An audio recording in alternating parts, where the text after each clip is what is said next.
on the entertainment circuit of Uganda. Yes. The Amarulas were there, but their comedy was only in bars. I like Parker View, Jajas Nansana, because that's when I was in school in 1994-95. I used to watch. I used to go to Jajas Nansi Nansana, because that's where my mom stays. That's where I grew up partly. So I used to watch their motis. So when we went to university, we couldn't join the Bakaimbiras, we couldn't join Afritalent, we couldn't join Diamond because they are doing long plays. Neither could we join the Amarulas. Yes. So we said, how do we push to make sure that comedy is on the real entertainment circuit? That when you go to an event or when you go to a wedding, there is a comedian, there is an MC, there is anything. So we strive, we started, and then it came through. So now Alex, what Alex is doing, the entertainment circuit in Kampala at that time was about music. Everywhere, almost every bar had a music event in a night from Monday to Sunday. You would go to this bar, there's this band on Monday. You go there, there's this musician singing that. Yeah, almost the entire Kampala. So there was, and it happened for a long time, like 10 years. That's how the Bobby Wines came through, the Bebe Cools, the Chameleons, and their things. So there was a lot of that entertainment yearning, and that.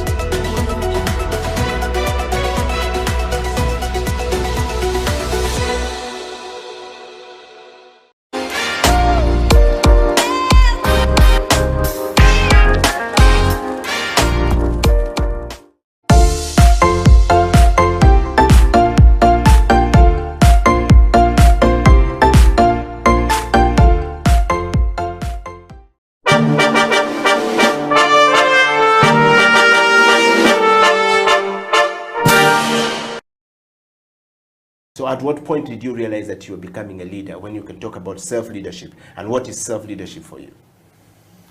I would say that I always took things in a very responsible way.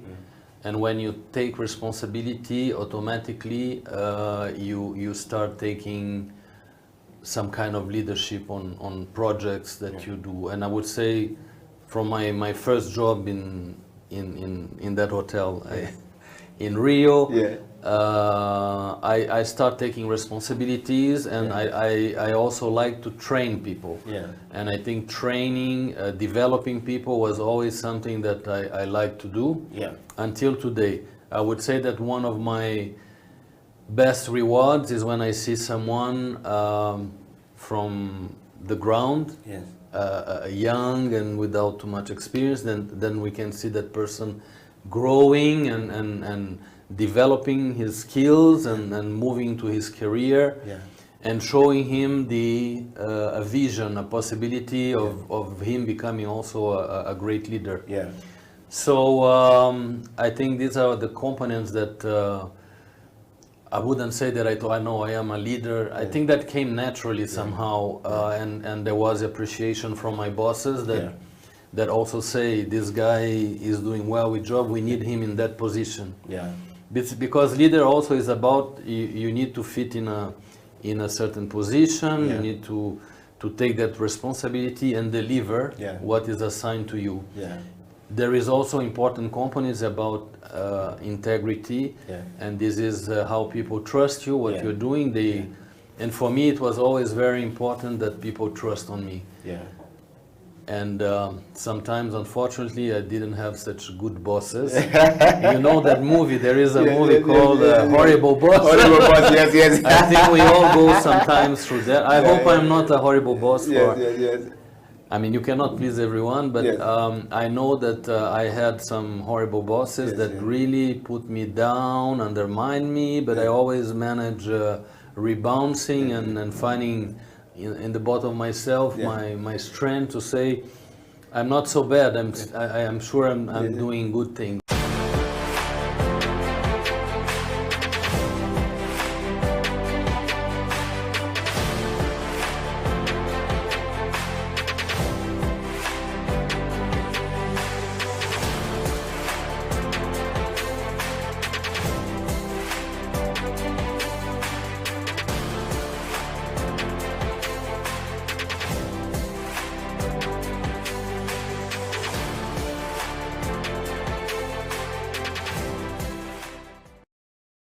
Thinking that, okay, if I go to school, I'll get, and the guys who went to school in their generation, the generation of our parents, got jobs. Those are the top CEOs you see in banks, bank manager and everything. That was the generation then. But then as we were growing up, because our parents were not so keen in regards to seeing how generations change. Yeah. Our generations were changing, but for them, they didn't see that it was changing. Yeah. In regards to the jobs were no longer there. Because when we left university, you couldn't get a job anywhere. You couldn't get a job in a bank, even if you're an accountant. You couldn't get a job in a law firm, even if you're a lawyer. You couldn't even get a job in a hospital, if you're a doctor. So now, the issue was always, you have to be this, I want to be a lawyer, like, and then most of us got lost there. Yeah. Yeah, and yet the world was changing. Yeah, so now the world has drastically changed. So now the jobs are not going to be there anymore that those guys are thinking. So I looked at myself definitely in the eyes of my parents, because they wanted me to be a lawyer, to be a teacher. And those are the first two courses I put in my S6 to field for university, law and education. Then accidentally I was put drama as a third option, just because remember, when you're filling those forms, you have to get the course with the high points, then you do to balance, to be able to balance. You go to the medium one, then you go to the very low one. If you don't get this one, this is what you get.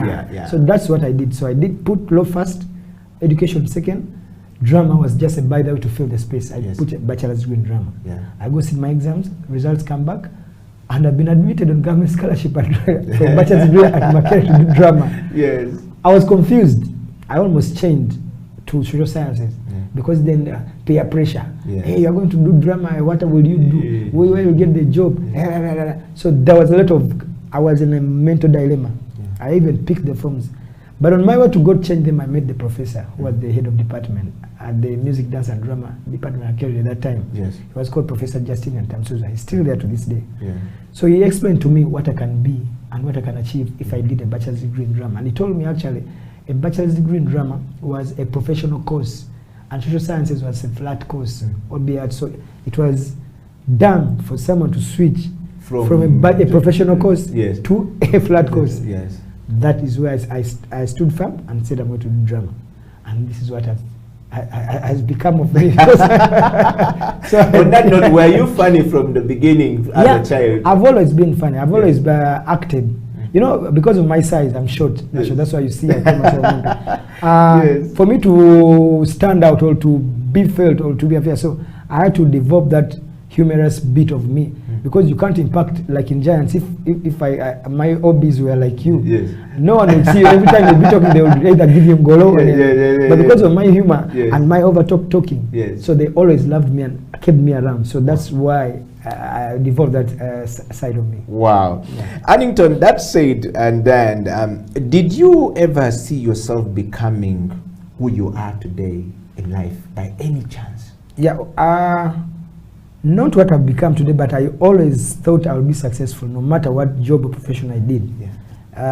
Because I've hustled a lot. I've been a taxi conductor, I've owned taxis, I've owned borders, I've quite a lot of kiosks, I've owned Rolex stores, I've owned mobile money joints, I've owned telephone, you understand? So it was about being successful and living a comfortable life.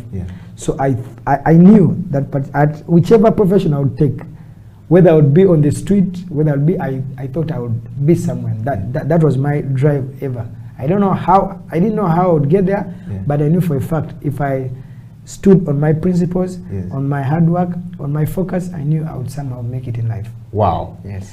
And how do you feel today where you are today, having gone through this journey? Eddie, it's a long story and long journey. And we're still going, not that we have reached. We have not even reached half. It's just, but we have to be appreciative to God. Because not all our peers or age mates are like us, especially in the arts, where we're trying to pioneer, to spearhead, to lead a revolution, to professionalize the arts. You've been in the journey at least for many years, and it's been hard, because we even we're talking before we came about content. The guys who should be buying our content want us to give them money for free to run, which is crazy. It only happens in Uganda. So this is the lobbying we are taking up with the leaders. It should stop, because we are killing our culture, and now we're getting a lot of garbage and junk from abroad. Our young children are watching things that happened 20 years ago, 15 years ago in Asia, in India, in Philippines and everything, in all radios and TVs, in particular, those Philippine soaps and series. The government is sleeping not knowing that our culture is being buried. Yeah. Within 10 years, a generation will be dead. They will be watching Baku, and they will know more about the Asian cultures than they know about the Ugandan culture. Yes. And they will know more about the Nigerian cultures than they know about the Ugandan cultures. Yes. And eventually that's why you see then the other bad practices that the government is fighting when it's too late, when they're already now infiltrated in people. Yeah. So we are on a journey to tell government, wake up. We are the new kings. Content creation is the new gold. Yeah. Even by the time they start exploiting that oil, it may be desolate, may be useless. Yeah. But our creativity, it is on the point. It is everywhere. Nigeria is earning more money in its ICT technology entertainment industry than it is in oil. Yeah. Many countries are doing. America is doing the same. So these are the things that we are lobbying, telling government, wake up. We know you are old, you don't understand these things, your generation is gone, but there is a new vibe in the world. Guys are becoming millionaires just because of creativity. One simple thing, something viral, their life will never be the same. So we're trying to plug a lot of stuff, which is not easy, but once we start somewhere, we're going to move. We're going to move leaps and bounds. Wow. Well, welcome to the CEO Bench. Annington Bujingo right here in the studio, of course, talking about creativity as the new CEO on the block. The man who is leading a group of young people straight from Makerere. And of course, they are now on the continent itself. What a journey, what a transformation. We're going to take a break, and when we come back, the CEO Bench will continue from the leadership, change management, and transformation. Eddie Okeela, Annington Bujingo, share your comments right there. We'll be right back after this break.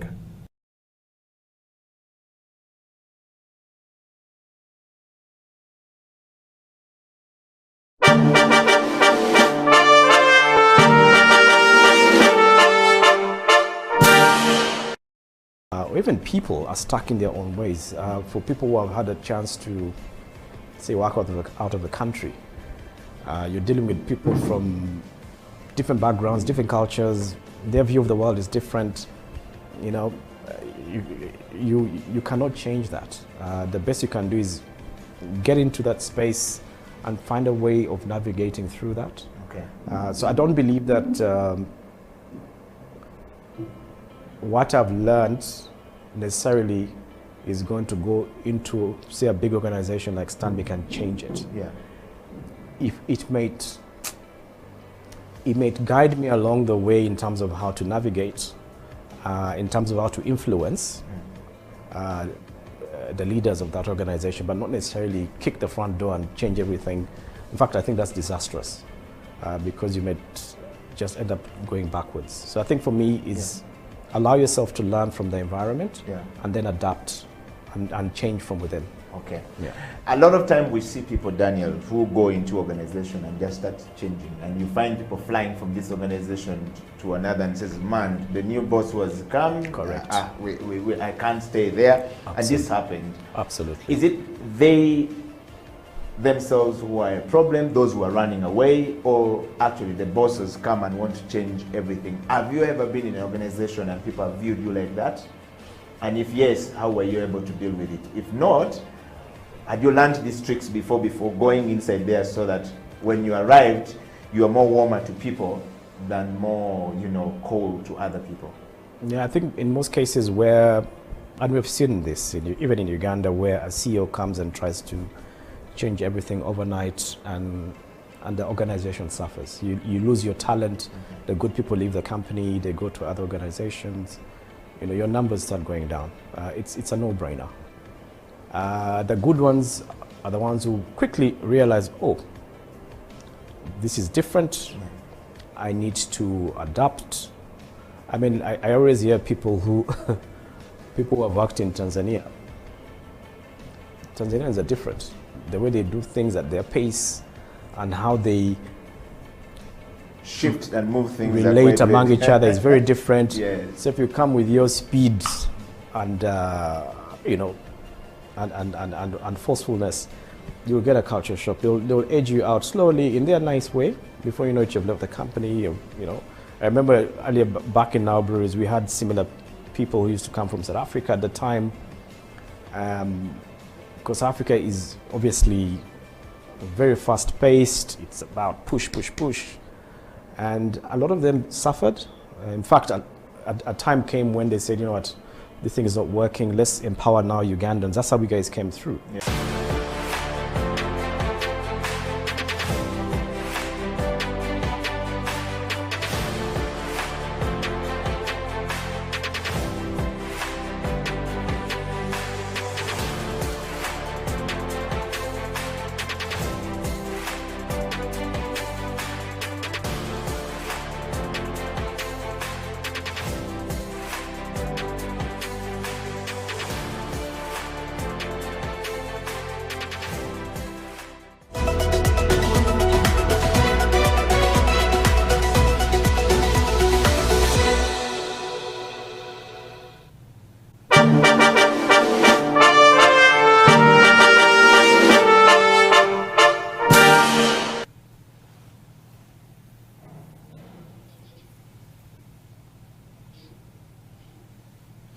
Welcome back from that break. My name is Eddie Okila and this is the CEO Bench. In the studio is Annington Bujingo. Now, you are in for some really great ride. Do you desire to be a great person in life? Are you struggling to be successful in life? What is it that you're doing to reach there? You cannot be there by yourself unless you learn from those who are already moving, those who are already on that journey, those who are either halfway there or they're on top or they're coming down. Those are the people you need to learn from. Do not spend your time with the chicken when you want to fly. Hang out with the eagles because you'll learn how to fly. All right, the CEO Bench is here to bring you such stories. And of course, this morning, we are talking to Annington Bujingo, who is the CEO of Fun Factory Uganda. Of course, a comedy, house that is already in the African, continent, supplying content of making you laugh every single day. Annington, welcome back to the program. Thanks, my brother Eddie. Great. And we want to just dive into it quite straight away. We want to take you straight to the leadership question, Annington. You are a man on the rise, and you are nominated as the next CEO. People think that you are rising to the top, and you are leading a group of people who are also having great aspiration. As a team, you're all growing. Of course, like John Maxwell often says, anyone can steer the ship, but you'll always take a leader to chart the course. I know. It's the most difficult bit. Exactly. Yeah. So I want to just ask you a question, first of all, on the leadership. On the leadership question, Annington, what is your understanding or definition of leadership? For me, based on creatives, or even because I've been in very many different positions of leadership. Leadership is a friendship with the people you are leading. Without that, you can never have everything. An open friendship that is two-way, not one-way. Two-way meaning that, of course, because you are the leader, you are the one who steers the philosophy, the direction, of course, being hard on people, but still, you're not an island, or you're not the only one with a brain. The people you're working with also have brains. They think, they see things in a different perspective. So you have to give them that benefit of the doubt, where they also come and talk to you openly and genuinely. Where they tell you, you know what, MD, this is happening, you're doing it, you're telling we're doing this, but we think we have to take this direction. And if the direction is good and is taking the company forward, you have to embrace it. So we have had a lot of dilemma in especially Africa in regards to leadership at all levels and spheres of leadership, from the presidency, from the ministers, from the local council, wherever, and everything to the CEOs and everywhere. That once everyone is given power and they're in positions of power to influence anything, then they want to hijack the entire power, to take the entire chunk. It's me, I'm the president, it's me who does everything. Who does it? I don't want any system to work. It's me who is going to dictate ABCD, and then you leave a vacuum killing everything. MDs in companies, they have to do the great divide and rule this one. They don't want to see a team that is me. I'm the opposite of that exactly. And my work through that style becomes so easy because I empower people. I delegate. Even if I'm not there, like I was on set, I left the set. It is running. Even if I didn't go there today, even if I didn't go there for a month, they will meet, brainstorm stories, shoot flight content because they know. And that is the system I've created. That I empower people who are confident enough to come and talk to me because they are my friends, and we will iron out, and that is why you're talking. We are in Africa now. We have Kansim, we have Tichampamire, we have quite a lot. As I have Saimo, we have Tuanji, many creatives. Because that is our business, to create and be mad.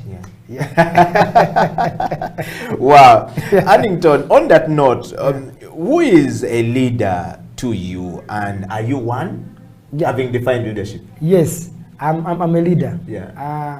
I see this. I don't want to quote Ujirakase pitch like everybody says, but you know, leading the people I lead is actually the most difficult job in the world. Like the biggest MD or CEO job in the world. Because leading creatives. Leading creatives. You have I know what it means. And not everybody is a leader in that. And not just creatives, but the best sketch comedians in Africa, if not the world.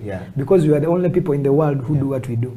We've been doing different shows every Thursday, 14 stories every week for the last 15 years. And we have never repeated any. No one does that in the world. It's only Saturday Night Live that does that. There are the people who only every Saturday they do 2-3 sketches of what is happening in their country in America. And they broadcast as we do 14 of every, and we have never repeated. We only repeat when people request. So that means these people are normally imaginative. They are wild.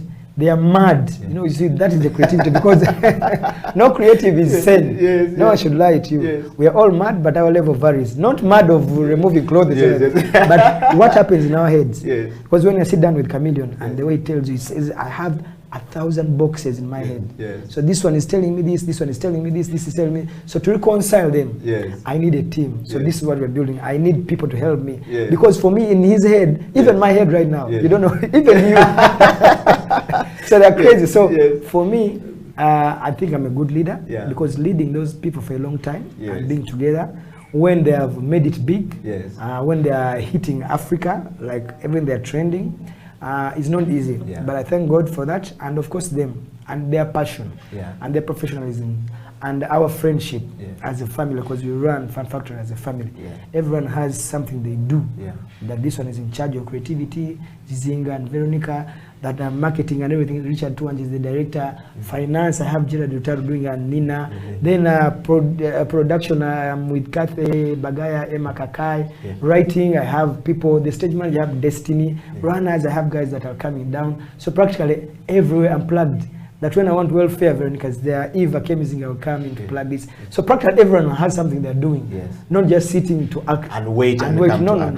So that is, I empower people, and that's how we're moving. Wow. Well, what is your story? You who is watching the CEO Bench right now, what's your story? What comments do you have for Annington Bujingo? Did you actually realize, or did you ever imagine that the Fun Factory is run with such a base, like an organization, like a company, that's what it means to be a CEO. The CEO means that you are a chief executive officer. You are responsible for the layers of the executive below you. All right, not the chief everything Okila or the chief everything, Bujingo. No. It's the chief operation officer, which means that there are chief executive officer. There are people below you who are operating. We want to hear from you. What's your comment to Annington Bujingo's first part of the interview on his personal life, on his leadership, and of course, being the CEO of Fun Factory, Annington? We want to get back to you on this last question of the leadership. All right, second last actually, what is your understanding of leadership at the personal level, the family level, the society level, the corporations, and the nation level? What's your understanding of that? Because this sometimes is very much confused. Some people think that if you fail at the family level, you can be great at the corporation level. We think no. It's impossible. It's impossible. You see, like I've said, leadership should be like an interpersonal exchange between you and the people you're leading. Not you, like you've been summarizing, to be their boss. And like I've said, it is a problem we have here. Because, Eddie, we know our president. You and me have worked with these corporations. I've worked in corporate agencies where we have a CEO and everything. I've worked now, I'm a CEO of Fun Factory. So practically, I know everything. I'm a father. I've been married. I have children, and I know. So for as long as you don't make your family your friends, whether your wife and your children and everything, you cannot be a leader. You cannot be a father or a mother. You can't.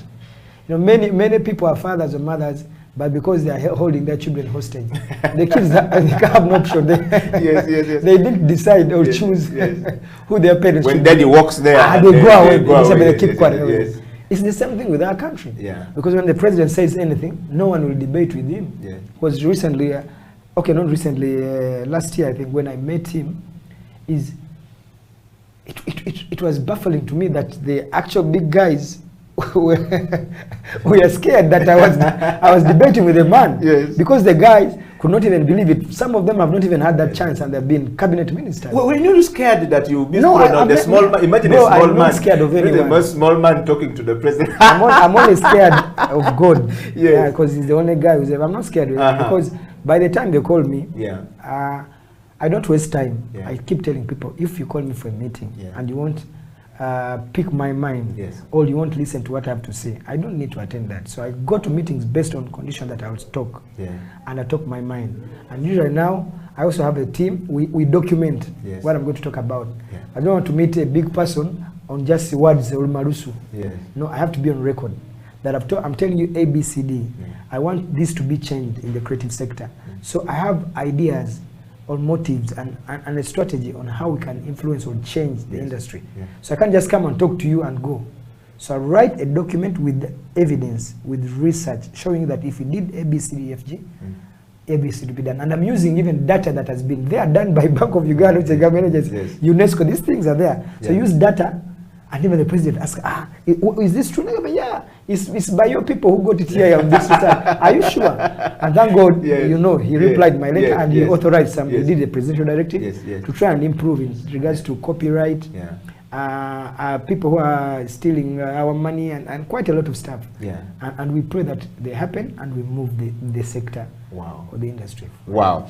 Annington, lastly on the leadership, there are what we call 5 qualities of a good leader that, you would have to leave us on that part of leadership. There are 5 qualities. What would be your 5 qualities before we take a break? I never cram those qualities, and they differ from CEOs to CEO, leader to leader. But the from the one from Bujingo point. From Bujingo's point of view, is one, you have to be a human being.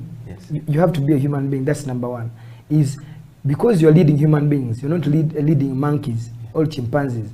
So a human being will fall sick, a human being may come late, a human being may have anything that can also happen to you. So you have to be tolerant, first of all, because you're a human being. So you be tolerant, understanding, and also not being rigid.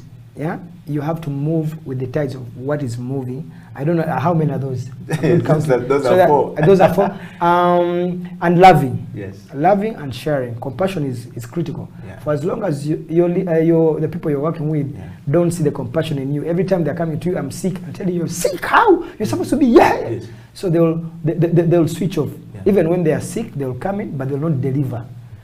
Instead, if you told you I'm sick, really, what are you feeling? Oh, sorry. Okay, maybe you can take a day off. But please make sure that you meet your deadline this time, because our client is, on my case, on the one that thing. That person, even they're home and they're sick, they will work. They will take a bit and then they will work. But you will shout at that person and he will come to work because you want them to sit there and they will be there and they will not work because they are sick and their minds are mentally not okay. So you will not get anything from them. So it's better you be compassionate, be part of them because they are like you. You may just have a bigger salary, but you are just like them. And actually, some of them may even be cleverer than you, better than you, but just because the world has not given them that chance, and they'll get that chance. I was seeing that when I was working in agencies. Many times I was better than the creative directors that they were hiring, but I was learning. I said I'm going to teach myself. I will learn from them because they're being exposed to different markets and everything. I had issues with some of them because I'm always outspoken, but I was learning. Because I was better than many of them, but my chance hadn't gotten there. And I said, I will just keep quiet and learn. And I learned. And indeed, it helped me a lot. Well, we're going to take another break. I hope you're picking something from Annington Bujingo. For me, the first part of the show, you said you were learning, and you were learning from these people. You didn't challenge them. You didn't say, you're crap, you're not good, you're this, but you're learning. That's the lesson we have on the CEO Bench. Ladies and gentlemen, we're going to take a break, and when we come back, the CEO Bench will continue the interview with Annington Bujingo, talking change management. How do you move from all these different jobs? Annington Bujingo has been there. anywhere, done it almost everywhere. We want to learn from him. How was he able to actually manage change from one point to the next? Stay right there. The CEO Bench will be right back after the break.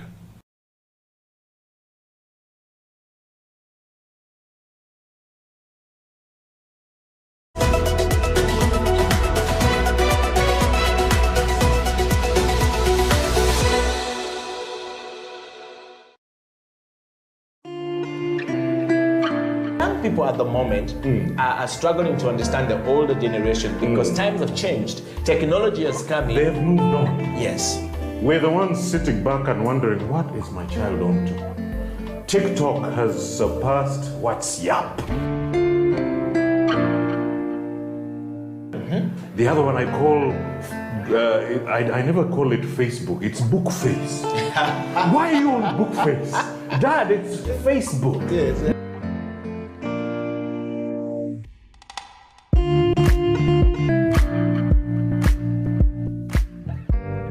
Me, I keep saying, I have a foot amongst the millennials. Yeah. And I understand the traditionalists. Okay.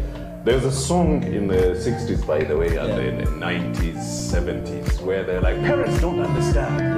Yes. Remember Prince? Yes. Prince.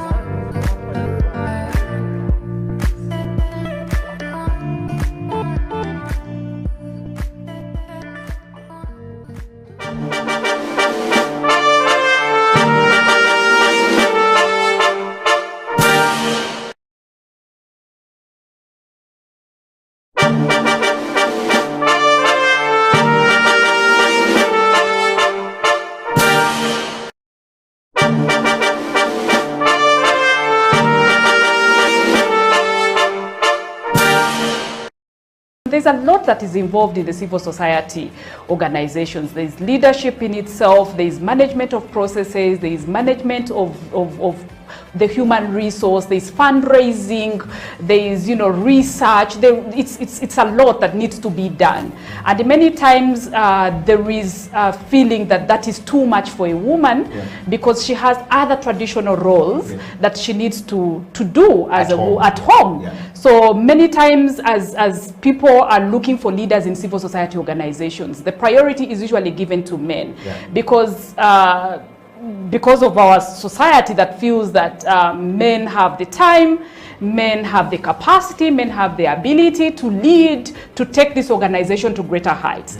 And women, there will be a problem. They will have to go to maternity leave. They have issues. They are too emotional. They have not done the courses that are good enough for leaders.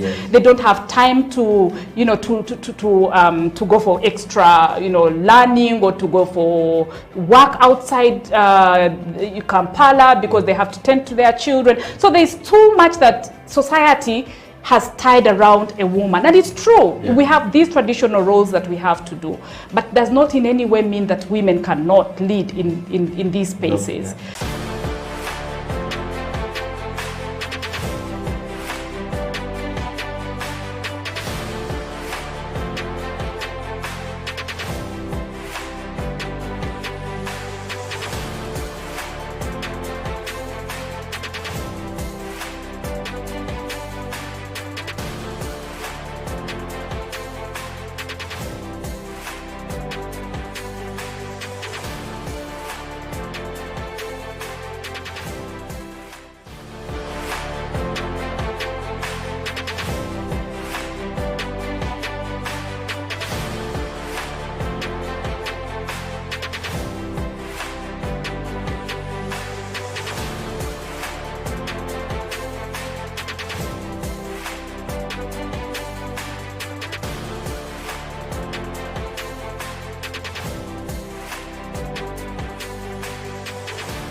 Welcome back to the program. This is the CEO Bench. My name is Eddie Okila, and my guest Today, in this particular program or on this particular program, depending on which part of the world you are actually watching the program from, is Annington Bujingo, who is the CEO of Fun Factory Uganda, a group of skit comedians, depending on how the English is in your country. All right, Annington, welcome back to the program. Thank you. And we are talking about the story of change management, leadership, self-leadership, change management, and transformation. Annington, before we went for a break, you were giving us some really great learning from personal leaderships and the leaderships and how should a leader behave and how you've been able to behave yourself to where you are. I want to read for you some really a few comments that are coming from people. Okay. And hope they're nice. Yes, yes. I want to start from one Ediwato Chom, who is a lawyer. Okay. He's a lawyer, a land rights lawyer, and a human rights lawyer as well. He is a man who fights for people's land all the time. Should be having a lot of money. But there's so many bills there. He's basically listening into the show. He says, Annington, you are one of the people who have pushed the comedy industry to the extent that it became a popular and independent source of entertainment. Thank you. But now, I see some comedians using musicians a lot in their shows. What do you make of the new trend of musicians aiding comedy shows? It is a show design. I know he's talking about a comedy store. Yes. I just didn't know. And that's the show design. Okay. You know, I talk a lot with Alex, being the president of the Uganda Comedians Association. Yeah. So we collaborate and talk a lot, we share a lot. But that was the design. You see, in the entertainment circuit, because what he's saying is very right, that we fought when we were starting this thing. Comedy was never on the entertainment circuit of Uganda. Yes. The Amarulas were there, but their comedy was only in bars, like Parker View, Jajas Nansana, because that's when I was in school in 1994-95. I used to watch. I used to go to Jajas Nansana, because that's where my mom stays. That's where I grew up partly. So I used to watch their motis. So when we went to university, we couldn't join the Bakaimbiras, we couldn't join Afri-Talent, we couldn't join Diamond Seven because they are doing long plays. Neither could we join the Amarulas. Yes. So we said, how do we push to make sure that comedy is on the real entertainment circuit? That when you go to an event or when you go to a wedding, there is a comedian, there is an MC, there is anything. So we strived, we started, and then it came through. So now Alex, what Alex is doing, the entertainment circuit in Kampala at that time was about music. Everywhere, almost every bar had a music event in a night from Monday to Sunday. You would go to this bar, there's this band on Monday. You go there's this musician singing that. Yeah, almost entire Kampala. So there was, and it happened for a long time, like 10 years. That's how the Bobby Wines came through, the Bebe Cools, the Chameleons, and their things. So there was a lot of that entertainment yearning and that cluster. So Alex, for him to come, to bring in his comedy, he couldn't take away the music. Yes. So now he had to maintain a lot of music and bring in little comedy. And so that is the design of the show. But on our show at the National Theatre before we were locked down, it is only comedy. Yeah, 95%. And that's the design, because that is what we stuck to. So it's dependent on the design of the promoter or someone who's packaging their show to run that way. But there are very many people who are doing comedy shows that are less music and a lot of music. But Alex designs it because his client base loves a lot of music and comedy fuses in. Okay. Yes. Well, thank you very much for that one, Annington. I just want to read for you one more comment from Uganda here. Okay. It says, Namanzi Sharon says, Shotman in the house. A Mumpi. Yes, a Mumpi in the house. Annington, we're going to go straight to our next question of the show. In fact, the next segment of the show, which is about change management. Okay. And I want to just take you straight back to this program here and saying the program combines intellectual rigor with personal challenges, collaborations, and creative expressions of things. And that said, we want to engage the viewer with an integrative mind maps. Yep. To understand the organizational, and leadership development when a person is talking to the show, on the show, as well as, with intent to basically provide, practical, applicable, lessons of becoming very effective leader and moving forward. The dynamics of an individual moving from one place to the next is what we're looking at. Okay. So this part of the show is change management. And you've talked very much about your change, moving. You've been almost everywhere. Worked in almost every sector. True.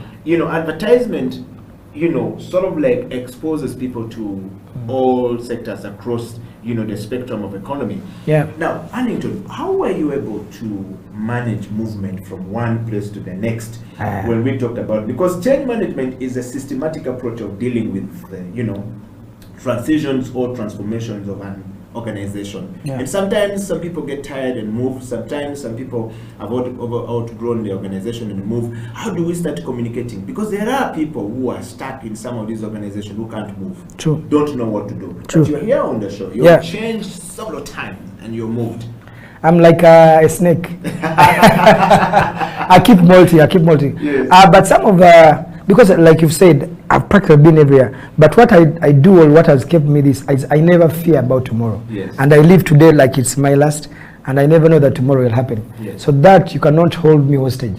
Okay. So every person who is, all who works, all who wants to achieve something, one other thing that they will do, if they're like a certain level, now if I left here, will I be able to eat? Will my family survive? Will I? So yes, yeah. Now without that, you're now killing your brain cells. Yes. You're killing yourself. You're killing your thinking abilities, because you're disarming and disempowering yourself. You're not believing in yourself. Yeah. You're giving up on you. When you start like that, like you said, I was in employment. I was earning 5 million net 11 years ago, 2011, but I didn't mind whether I didn't have it. And that kept me at the best of my game in advertising, because I never took no for an answer, and I never took like you can intimidate me because you are a Muzungu, you are Annington. No. And that kept me doing good work, because I didn't value the job. Like the job wasn't my everything. Yeah. Because I always wanted to be free to create. Because if you're not happy, if you're not free, you can't be create and you can't be productive. So moving from one step to another is being free. Because I don't know how I've reached here. It's God's plan. And there's always a superhuman being who plans for you. So no matter how scared you'll be, no matter what, if something is bound to happen, it will happen. Mm-hmm. So you have to free yourself against any mental slavery. Yes. Yeah, which is that, because many people are engrossed or embroiled or enslaved in their work. Mm-hmm. They don't know. They think, oh, they are getting this, and they don't move. I know many of them. So that has helped me to move and change. Because I've done businesses, I'm still doing businesses. I've been into advertising, I've moved into it, I've started companies, I've closed some are moving, I've gone into construction, I've done so practically it's that element of making sure that I don't stay in one place, I don't be comfortable with myself, I don't dwell on the past, because of course in the journey you lose a lot of money through businesses where you think you're going to benefit but you don't, and you keep going, and that's what keeps reinventing yourself, reinventing you, even creatively. Staying in comedy for more than 15 years, because we started in 2003 at university. So this is now 18 years. It's not easy being in people's eyes for that long, and you're still years and years making noise, and they're seeing, the social media practically they are like with you every second, because they're on your phone, they're following you. You meet them and they tell you about something you posted sometime and you don't remember, but they know. So you have to be agile and very versatile. That is what even is helping my other people I'm working with. Yes.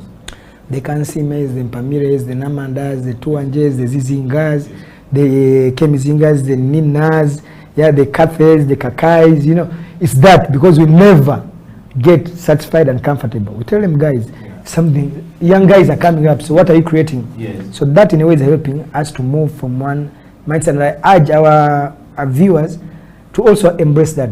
Don't fear, don't fear that you lose your job. No, the more you fear, the more you're going to be unproductive, the more you're not going to deliver. So open up, talk to your bosses, even you bosses, be friendly to your people. These are guys, if they are friends, they will make you more money, because you are the guy who's going to get a bonus bigger than theirs. So you embrace them and you work together, you do magic. You will be transferred to another country, your salary will be tripled when you make them your friends. But if you make them enemies, you won't. So evolve with them. You're leading humans, just be with them, talk to them nicely, and you will see the magic it will bring to you. And we will run. We will have a better world to live in, a better country, and better creativity, better businesses, better friendship, interpersonal work relationships. Like even COVID is doing, it's helping us. People are no longer going to offices. They're working, but they're delivering like never before. So appreciate even more, because now you can't physically monitor them.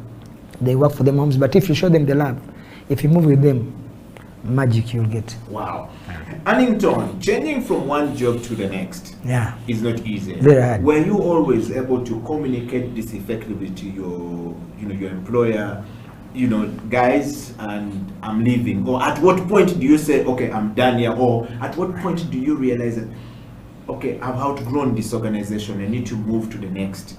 How do you communicate that change? I've never applied for any job in my life. Yes. I even don't know where, I've never.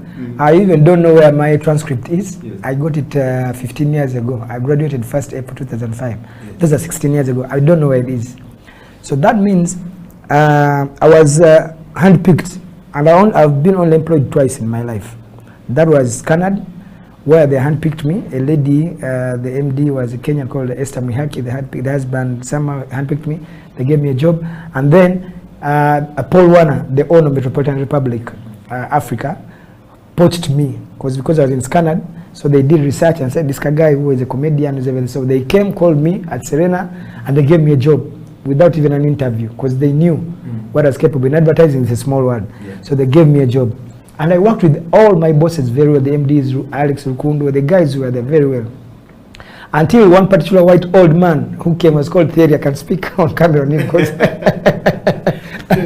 some old white man who came, and he was clueless. He didn't know that he was the creative director, but he didn't know stuff. I settled with them. He fired me, then I sued them, and they gave me a lot of money, because I was the best performer in Metropolitan. I was the best creative. They had just, they evaluate you after every 3 months in creativity. You don't eat their free money, because they pay very good money. So they give you quite a lot of money, and then they monitor you, and also they monitor. So that evaluated me as the best creative. They added me more salary. So when the guy came in, he didn't know what he was doing. He didn't know the market.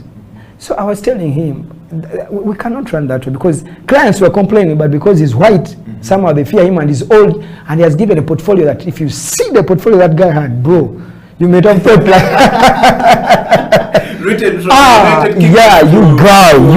to Lake Victoria in Uganda, and then back to UK. The portfolio was huge. Yes, you may think that this guy was like one that like the Keynes and like. Yes. But what was coming from his mouth, all his directions, what the writer was not there. Yes. So and we were generally telling him, but the guy now felt insecure because I'm very outspoken. So he goes and does his Manchester. They fire me after 1 month of being evaluated and salary increment. So I had no option but to sue them. Yes. Yeah, when I sued them, they called me. David Mpanga was their lawyer. They called me with my lawyers. We sat down and settled, and they paid me. So from that time, I've never been employed. Yeah. That was 2011. Yeah. That was the last time. But I left that, then we moved. And because, of course, I was into business still that time. And then, of course, I was still managing the CEO of Fun Factory, because we have been inside. So we're moving. And the brands are moving, guys are moving. I'm so proud of my entire team of Fun Factory, because, man, they have outdone themselves. They have done themselves. And even the comedians that have come in and plugged into what we started professionally. The Salvadors, the Mahanjis, Pablo started with them. So guys have come and now made a comedy like professional, like plug into our dream, and they've taken it. The Salvadors have moved the entire world. The Mahanjis are going. Now Madrat and Chico are in the US right now, even lockdown. They're doing stuff. I'm so proud, and for me, this is my biggest achievement or legacy. Yeah. Is the industry has always been a lot of infighting. Yes. Why fight? We are 44 million Ugandans. Yes. We are not even 100,000 artists. Yes. So we can practically act for 1,000, all of us, and we'll all be happy. Yeah. So you don't need to have an enemy. Oh, this one you're beefing, this one you're fighting. So no, we all have different audiences. My jokes may not appeal to your fans. Yeah. So your fans will love your jokes. Yeah. And my music, you said, so that is what we're harnessing.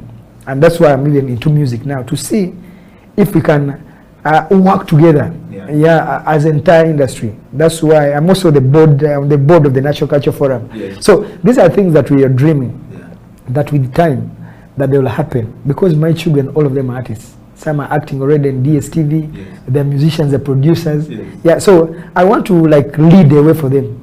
That by the time they come, they can own record labels where they can be professional artists, like we're seeing the Kanye's where they're filling stadiums for just people, someone to listen to his album.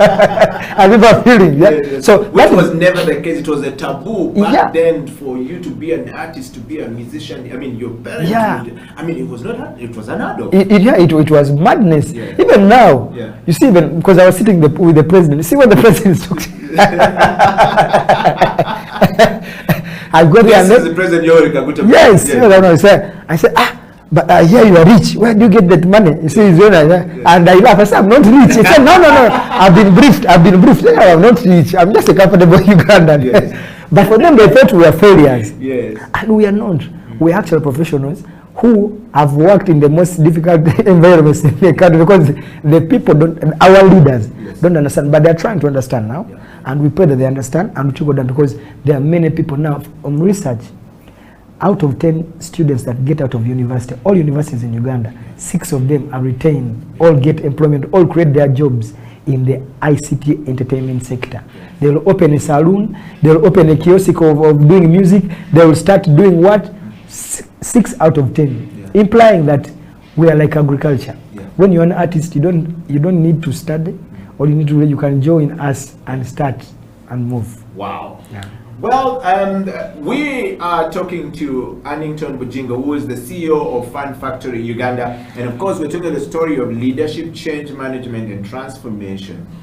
In that regard, and of course, you've got to learn a thing or two from Annington Bujingo this morning or this afternoon or this night or this evening, depending on which part of the world you're in. I want to just bring some small questions that people are asking Annington. Yeah. I'm here for them. Yes. And just on the change management, somebody said, Ed Yokila, thank you very much. I'm sending my question all the way from Australia. I've been waiting from the time you posted. My name is Dennis. I live and work in Australia. I'm a big follower of Fun Factory here. And tell Mr. Bujingo, him and Richard Tuanje just gives me reason to keep working every time I watch Thank you. Wow. Thank you. Thank you very much, Dennis. Thank you, Dennis. My question goes to Mr. Annington Bujingo. Yep. If I am stuck in my job and I do not know what to do, but I need to make a change that will affect my life, like he's been talking about his life and how he's been able to move.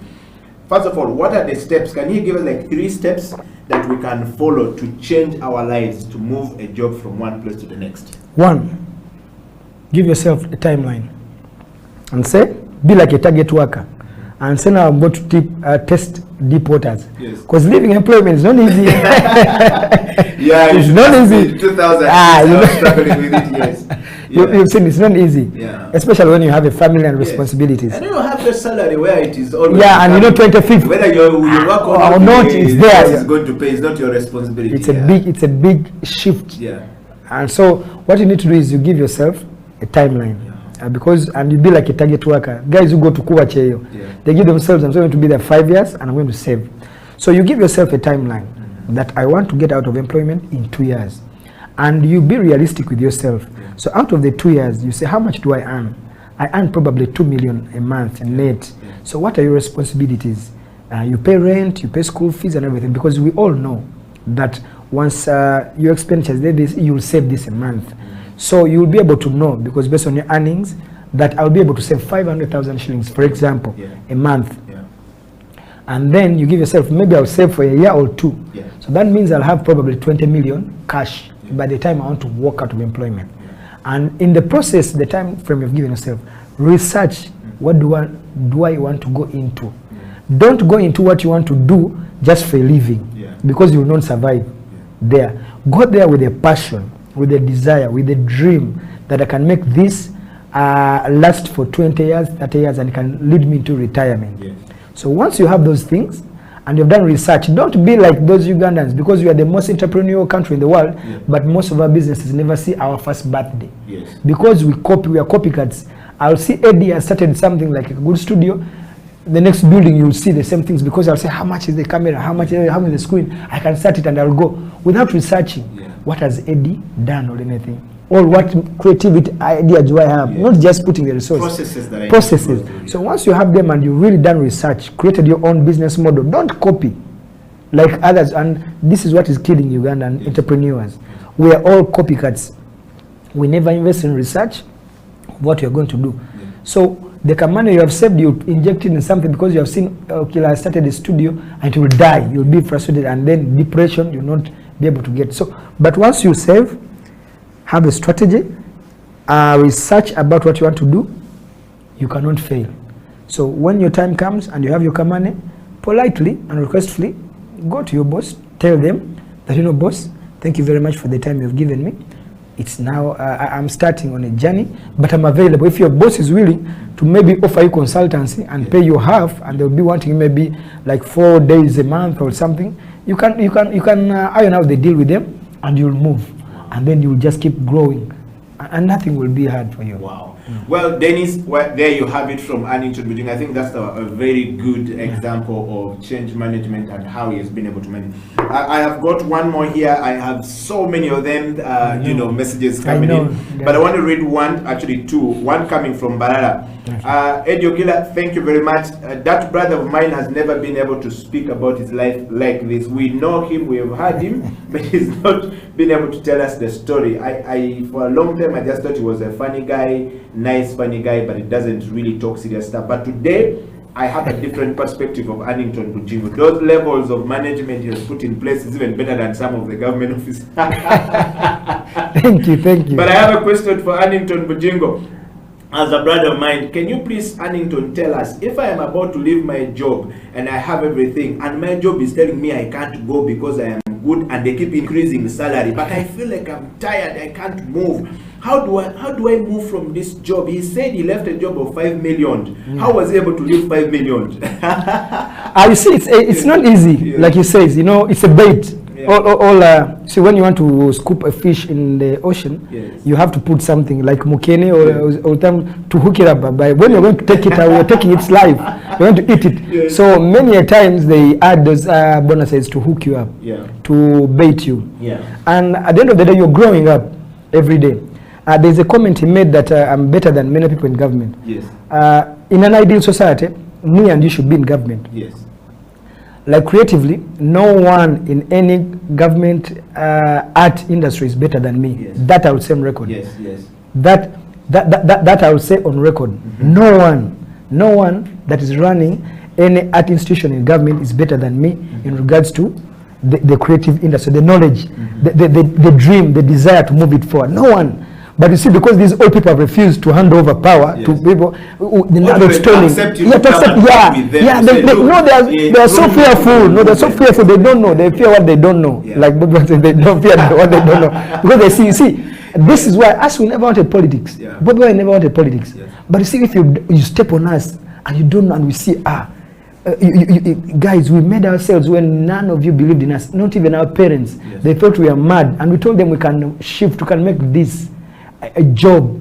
No one believed, even our parents. So we come and we make the names and the jobs, and we show people you can earn a living from here, and still we ask them help us this way, and they don't. So what do? You go and get the power. You go into politics and start now campaigning on getting them, so that you influence things yourselves. So this is what we are saying. And the person that is saying the baiting, you have to give yourself a time. I'll go back. Give yourself, even if they're giving you an increment, take it up to a certain level. Say, I'm going to work for this. I can't determine for people. You know based on your needs, your family needs. Save, plan what you want to invest in, research about it, start slowly. Actually, you can start it before you even retire or resign. And then you test the water. Empower. Many of us have spouses who are not working. All children. You can put your spouse or to monitor. As when it stabilizes, resign, go live the dream. Wow.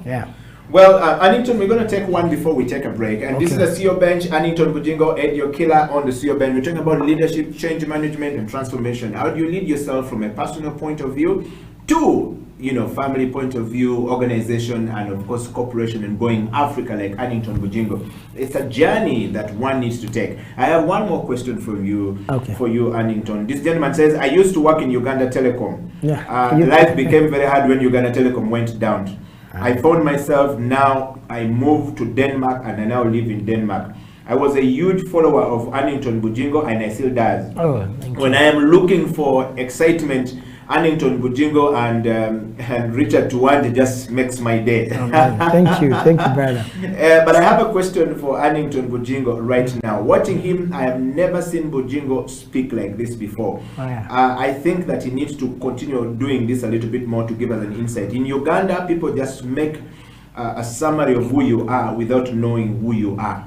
Really. But I have a question for Annington. You've talked about something very interesting about change management and how you're able to move.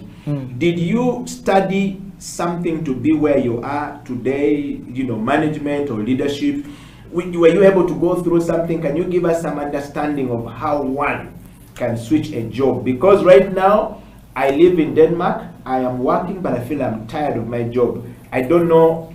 I even fear to come back to Uganda because I feel like when I come back, I will find people like people have left me behind like 10 years. That is true. That's very true. Yes. I went to school. I only have a bachelor's degree in drama. Yes. The rest I've been taught by life. The experience I have is life. Yes. I have a lot of experience in regards to leadership. Yes. Because I've worked with top leaders, from ministers closely. Vice presidents, the Speaker of Parliament is my personal friend. I practically know a lot of stuff. Bobby Wine, quite many politicians. I know like 100 MPs personally, like my friends. And I meet them on a personal level over beer, whiskey. We were meeting musicians, guys who have pioneered the industry, the Chameleons, Bebe Cool. You know, I sit down with them and we talk quite a lot. I'm happy that people are seeing this side of me that I'm not sharing, and I'm happy that I'm going to start something here that I've wanted to start for a long time. And I've said, like they're saying, we inspire many people just through the art they see, but they don't know this other side of us that we're seeing as the human side of us, the intellectual side of us. We are abnormal intellectual people. It's what we're talking about. Creatives are the most intelligent people in every society world over. From the excellences, I've said the Platos, the Shakespeares, they all stood out. You said because they were doing art for their generations. To this day, we are reading about Othello the play because of Shakespeare. If they asked you something that happened 500 years ago, what will you say? You will just talk about Shakespeare and Charlie Chaplin and everything. These are creatives. So meaning that they are the people that reflect their societies. But in Africa or in Uganda, it has been the other way around. They were calling us Badongo, Bagoma, Banakatemba, Dikula, derogatory names that degraded us to that level. And yet, what we do was for the high society. That is why National Theatre is next to Parliament of Uganda, because technically every leader has the one who was stressed so much, so they need to come. They have to even know what their citizens or people are thinking through the plays. That's why the National Theatre is next to Parliament. So the MPs cross. It was a must. Actually, it's a must even up to now that an MP or leader has to go to Royal Court in London to watch a play. Because that's when you'll see what is reflecting, what are they saying. Because that's the reflection. That's a society. And it's the other one. So we are going to start something. They were saying I'll continue the Bujingo talks. I'll be showing you guys to look at artists, and then we look at artists at a different level. Not about music, about like you interviewed me. So those will be the talks, and thank you for the platform. This is nice. This man has been, those of you who don't know Eddie, let me also talk about it. He has been in this industry like more than 10 years, trying to create platforms, to create 18 years, content, 18 years, to create content, and we are getting there slowly. But we are fighting with the broadcasters because they don't want to buy our content. So, but the beauty is now technology is helping us. We are here, you are seeing us live. Eventually you'll grow the channels, and you people will be able to subscribe. So, because it's not easy to run such a thing. It's expensive, but because of the dream and desire, we will get the numbers, and we'll be able to live, because we have the audience that wants to hear this. They don't want to hear bad black. But bad blacks have been made monsters on social media, and many other people who you know things that are supposed to be growing us but don't grow us. So Annington, we're going to take another break, and when we come back, the CEO bench will be back. We want to hear from you. We want to send us your kisses and disses coming. We love to hear from you, and of course, if you have a question for Annington Bujingo, please shoot. We're going for a break, and when we come back, we'll come to the last part of the show, which is transformation. Is Annington Bujingo and the Fun Factory work transforming lives in Uganda and all across Africa? If yes, how is it doing? That's the part of the show. We're coming back. My name is Eddie Okela. Annington Bujingo, this is your bench. We'll be right back after the break.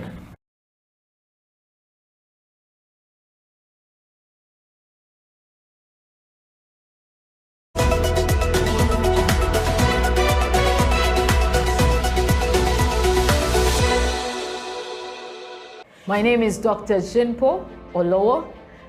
Thank you for watching House of Talent Television. I love to inspire people. I love to talk about my experiences and how God has been able to use me in the different exposures. And through the leadership, through change management and transformation, I've been able to do a couple of things in my life.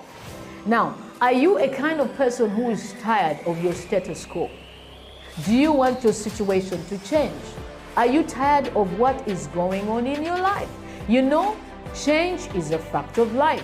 We've all been through experiences in the last couple of months that have taken us to a place where we need to do something about our lives. We need to change whatever is going on. So if you have not piled up investment for yourself, you need to do that.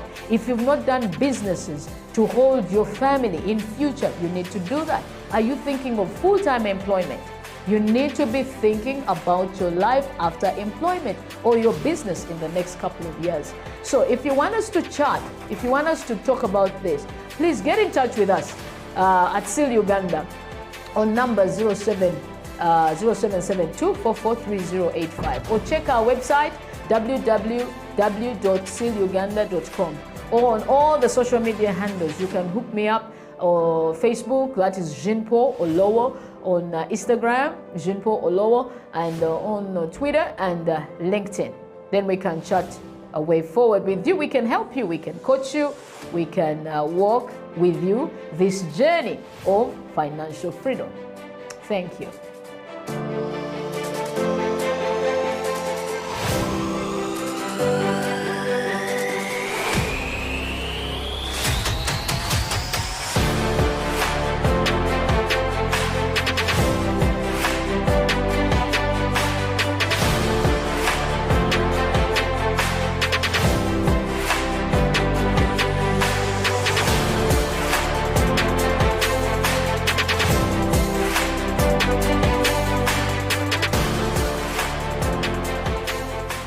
For me, leadership is a privilege of moving people towards a destiny. And for me, it would be towards God's agenda. That's the best, moving people to God's agenda. God has an agenda for everybody. And I know some people say, oh, it's too much of God. But God has a plan for this world. And so whether you're in business, you're a medical personnel, if somebody came to you, a good medical leader says, I want you not only to be healed, but to be healthy.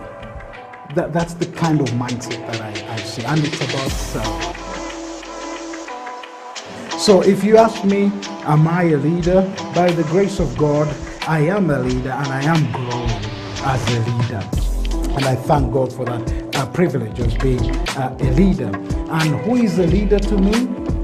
It's very simple. Someone that has a vision, but is also someone that is there serving people. For me, that's a leader. Vision is where you want to take things. Serving is the recognition that if the things do not matter to people, drop them. Wow. Drop them.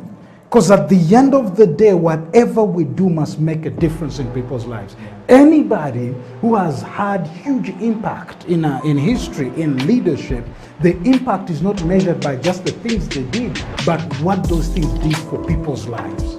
Did they make a difference? So it's useless for you to make so much money and the money does not add value to people's lives. Wow. So for me, yes, you have to have a vision, and at the end of the day, you are serving people. It doesn't change. Leadership is leadership, whether it is at what we would call a lower level or a top level. Leadership is leadership.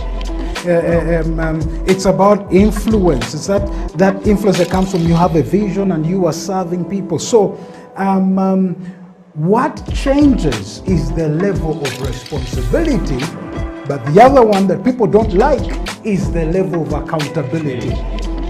You see, Jesus said, to whom much is given, much will be required. So the only difference is there is the level of responsibility. When at the national level, you are now responsible for an entire nation. When you are a CEO, now you're no longer just looking at the department, you are looking at the entire entity. The responsibility has changed, the accountability even goes higher.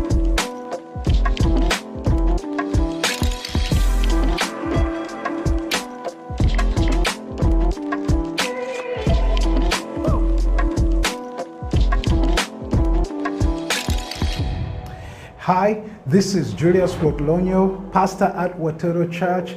Thank you so much for tuning into House of Talent Television. It's a great, innovative way of doing TV, and particularly for being a part of the CEO bench, talking about leadership.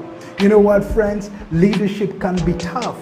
Leadership can be lonely, and the dynamics of leadership keep changing. I want to encourage you, watch the CEO bench so that you can get to hear real practical tips on leadership from people who are actually practicing leadership. Once again, thank you for being a part of the CEO bench right here on House of Talent Television.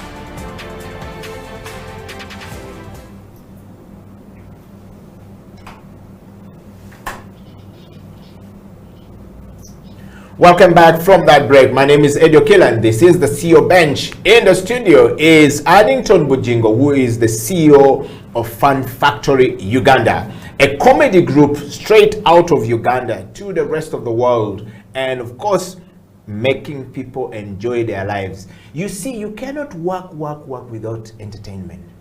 You need somebody that takes away the stress from you.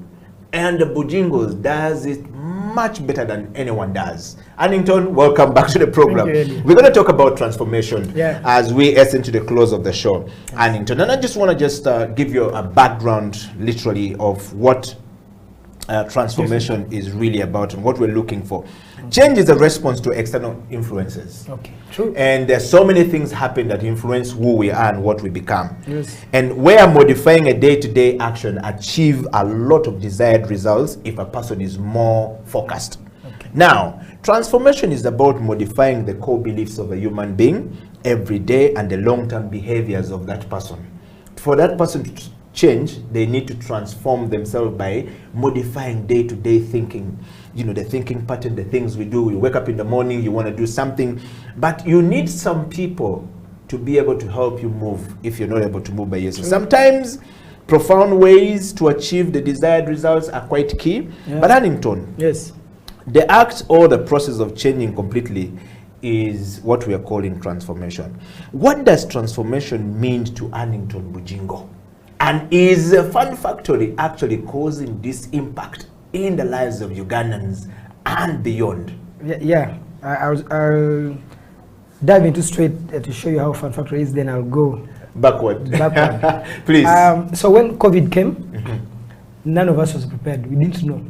When it broke in Wuhan, we thought it will be there because we also used to have our Ebola outbreaks and they never spread to the world. They never went anywhere. So stay in Africa. We thought that things would be easy. So we're thinking Wuhan is locked down. We're saying, what is happening? Then Trump says it will just go away in 2 days. Why? Yes. And then it hits America. Then now everyone Then the next we see is lockdown, even us. I'd never seen it in my entire life. Where Kampala is empty, where I'm staying home, I can't leave my home. I'd never stayed in one place in my life. So then we said, what are we going to do? Because we didn't know. Because now we looked towards the president's speeches like God was coming tomorrow. Yes. And when they came, we were depressed. So he would come and say 30 days. And on the last day, we think it's going to open up. He says 30 more. So all our heads were boiled. So we said, what do we do? Then some small NGO came to us. They didn't have actually money, but we said, fine, let's roll. And then we went into studio. We had never sung. Richard Tuanj is the one who only sang many years back in VIP. He was a dancer.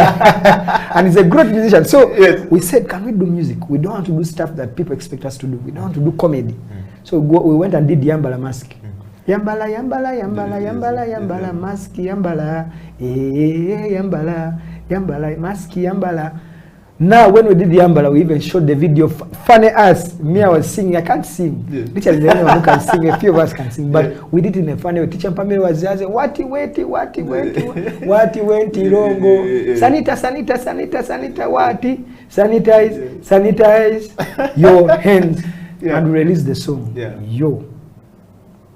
So the song went viral, and then when we get a call from Mastercard Foundation. And said, hey, we love this song, what I can do. I said, no, jump on board. Then they came and signed us to do them a campaign, a COVID campaign. So we did skits, we did other songs, we did everything. And now things have gone. So they are global. So they are running them because Ugandans never keep abreast of their own. But our songs have been playing in entire Africa and even the world, the Mastercard Foundation is doing. So the impact is huge. Kansimi has impacted the world, not in hugely. Teacher Pamela has done that. If I went down to David, I have done that. Tuanj has done, Namand has done that. We are all like everything. So in a trickle down. But the beauty is we are so humble. We are not like these other celebrities. Is you will see me on stage, I can walk to this day, I can sit on a board and move. I don't mind. It's about my life. I'm a celebrity in your eyes, but I'm Bujingo first before the act and everything. So I don't take away my life. So we do all these other things. So the transformation, like you said, it's still inherent. Like I've said, it's individual. You cannot be transformed when you're two. It starts like with an individual. You sit down and say, I want to be transformed in this way. It's not easy, but once you have goals and desires, you may not get the goals and desires the time you are setting them to be. Because you all get your planners, but they never pass. But for as long as you dream, you keep persisting, stuff happens. Because you also dreamt to be who we are. And you also talked about something that is very critical and influential. I'm who I am because I grew up watching certain things on TV. I grew up watching That's Life Matu, Bibao, and everything. You too, wherever you are, everyone. It was the same thing. Yes. Everyone gets inspired, motivated. Even if you are going to become a banker, even if you are going to become a doctor or lawyer, you have to be surrounded by your system. And it's mainly the art, the music, what you're saying, the drama and everything is what is going to make you. We imitated, everyone was reading news on Radio Uganda Francis. And on UTV then, you know. So there are trends, but you see, because I will still say our leaders, they don't understand. And in a way, we are getting a dead generation. Dead in a sense that they don't know their cultures. Because what they're watching is wrong. It's not Ugandan. You know, all these broadcasters, even when the laws are there, they go around, they always bribe these guys who are in UCC, and they play Asian soaps, dab and everything. So we are being compromised. So the guys are growing up not as Ugandans, they are growing up as Asians. And those lifestyles they can't afford, they cannot live them. So with time, you're going to have a population of very disillusioned, very hopeless, very empty, because the arts have been neglected. So that is the genuine fighting. You cannot transform anyone in society unless they know where they come from. That's why they say, Socrates has always said, all the philosophers that live, that an artist is the mirror of society. If you have dead artists, you have a dead generation, a dead nation. So we are fighting hook and crook to make sure that we don't have dead artists. We have guys who are going to impact people, because very many people look at us and we motivate them and inspire them. But again, if they see you now begging, when you don't have what to eat, you demoralize them. So those are the things that we want to take away. Because celebrities world over inspire. That's why you see presidents calling them, they want to be next to them. Not only here, even in America, Trump calls Kanye West because he knows he'll get the black vote. He will call the one guy that goes, Biden will do with Beyonce and everything. Because they want, because they pull crowds, they pull numbers. And they also have brands, you've seen. So these are things we want to create to inspire our generation and transform ourselves in all aspects of life. Not only employment, but socially, spiritually. That's why you see me attacking guys who bleach. That's why you see me attacking fake pastors, because these people are thieves. They're crooks who have been neglected by government. You see a guy who is stealing from people using the word of God, and you're letting him be. He's marrying wives, and you are dining with him. Yeah, it's wrong. So, but with social media, we have the power to contest those fake pastors, those guys, even if they are leaders, who are bleaching. Because how do I say Deputy Speaker of Parliament bleaching? How will my daughter be? Because if she said I can also bleach, because if she got there, how did she get there? So those are things, even if she won't stop, but you talk about them. Yes. Even if they're very sensitive, they know they will attack you and everything. But once you have a public office, you're no longer private. Yeah. You are a public figure, person, and yes. anyone can comment to you. Yes. So you have to handle yourself. Because bleaching is bad, they should stop. And Yes. all these other vices. It's a sense of you don't believe in yourself. You don't believe in yourself. Yes. You don't believe in your skin. You Exactly. don't believe in everything you have. So how will you believe in the laws you're making for us? Yes. All the people you see ahead, you understand? So it's something that Yes. Wow. What a day, what a journey, what a moment that we're having here. Addington, we're gonna bring the show to a close, but I have some questions here for you, Yeah. you know, as we wind up the show. First of all, I have one coming from Burundi, a brother coming from Burundi. Muraho. Yes, he says, thank you very much, Addington Bujingo, first of all, for coming to the show. The moment I saw the poster up, I've been looking forward. And he says, Edio Killer, thank you. I was one of the people who attended the university quiz we did in Rwanda some years ago, 2011. Yes, and said he's a big follower of yours. But he goes on to say he wants to know from you, Addington. Yes. What plans do you have to come up with the, you know, are the comedians, are you having plans as you know, Fun Factory? Yeah. To sort of like train the young people to take over from you guys as you are going? He said, are you training people now? Do you have a school? Do you have an acting school? What are you doing to raise people to take over? We've been doing it for a long time. Yeah. You know, many of us are products of the School of Performing Arts of Makerere University. Yeah. That's where like 7 of us, me, Tuanje, Namanda, Eva, who else? Nina, Kathy Bagaya. We were like 6, 7. Kwezi Kagana, you said there were like 7 who studied at that university. So every year we've been doing internships. Yes. Yeah. So we right now, even on set where I speak to come here, we have products of Makerere University graduates, so who are into production and everything. So we plug. So they send us students, and we do internship with them. Some of them we retain. Some of them go start their own companies. They act. Some of them are on TV already. Some of them are in adverts and everything. Because it's difficult to, because we are big ensemble. Yeah. We are 17 in number. Yes. So it's hard to add other things. But what we do, as the president now of the Uganda Comedians Association, I try to like transfer some of my knowledge to other comedians that are coming through and coming up. And in a way, guys they're big because Ugandans don't understand them, but they have created their platforms. They have brands, they have content, and it's just a matter of opening the sector, because lockdown is done, and everything will come. The other thing is also Salvador has done talent searches. We also want to do talent searches for sketch comedians, but still it all involves money. And you and me, you and I have had issues in regards to our sponsors, our corporate people.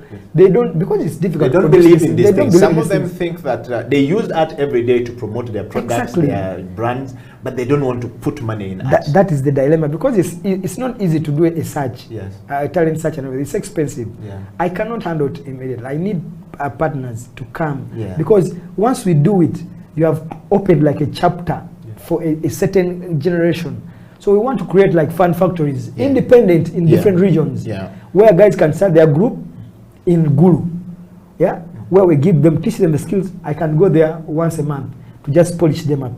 Then you've set it off guys, and they're doing their comedy there.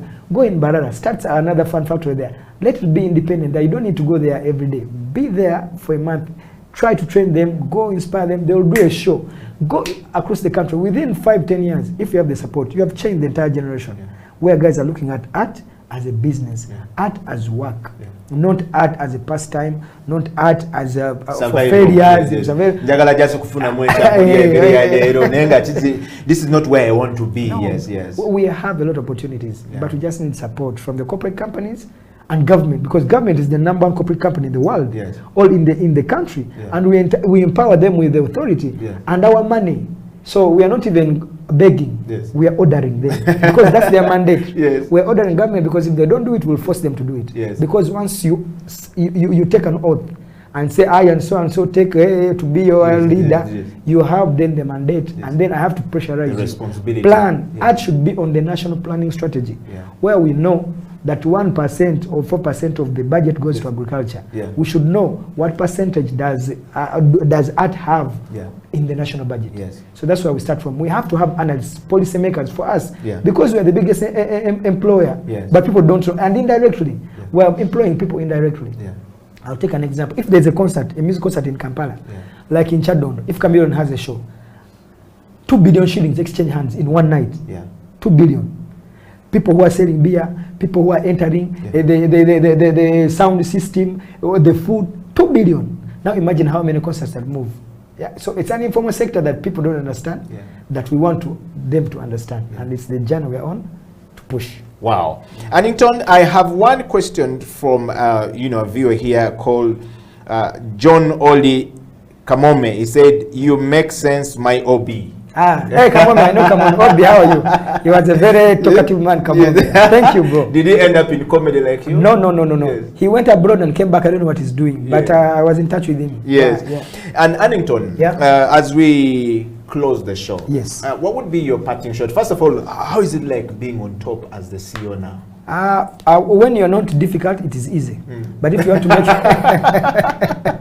if you want to make yourself complicated, it's hard. If you want to call yourself a star, me, I don't go on a border. I don't eat this. How will they see me driving this car? There it will be very hard. But if I'm the same Hannington that Kamome knows, that even guys that saw me in primary know. You meet me, I can go anywhere. I'm a freestyle. I don't mind. And it's not, even if I have money, I'm me. Even if I don't have money, I'm me. So that's how we've been on the top. And that's why I encourage, and also being humble, because that is exactly what I'm explaining. Every one of us has. And also being focused. And reinventing yourselves. That is what Fan Factory is. And everyone has been. Our fans, of course, love us so much, and we love them too. We want to thank you very much, because I may not get the opportunity to thank you.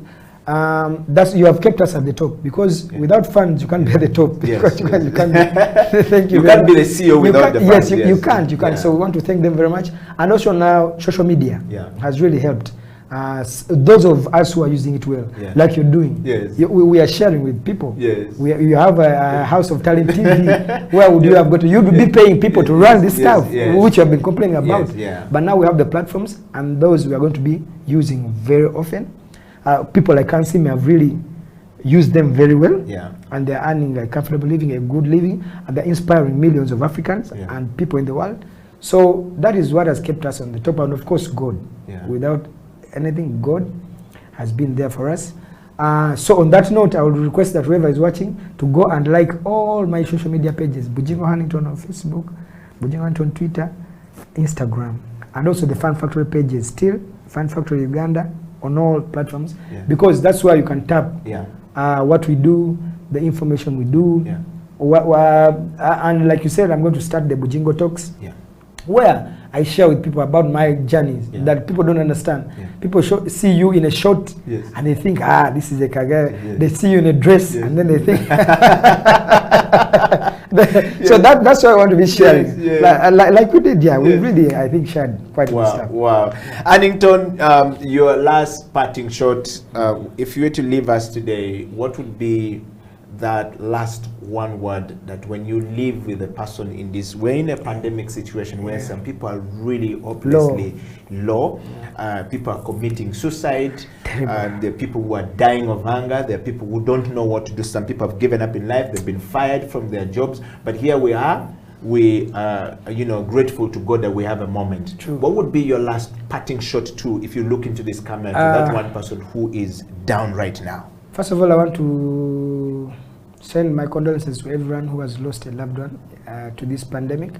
I know very close friends who have lost parents, grandparents, brothers, sisters, in-laws, husbands, wives, very many. May the good Lord rest their souls in eternal peace. I know people who have gotten COVID and recovered. Thank God you still have it. I know people who are not feeling fine, who are depressed, who can't earn a living. There are quite many, especially the artists who are doing so terribly, comedians, musicians, many who are earning top money, but because the country has been closed for 1.5 years, they're not doing well. But we have nothing to do because we didn't plan it and it's still here. So we have to reinvent ourselves. So like they say, necessity is the mother of all inventions. We have to start thinking out of the box to make sure that we move, because we can't, life is life. Yeah. You can't be there without life. So we have to get a way of making sure that we get past there.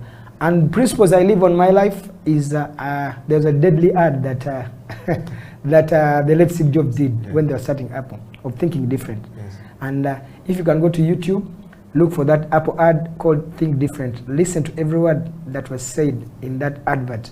It will inspire you, to move you bounds and leaps to be a better human being and to be wherever you want to be. And the little we must do, we have to do.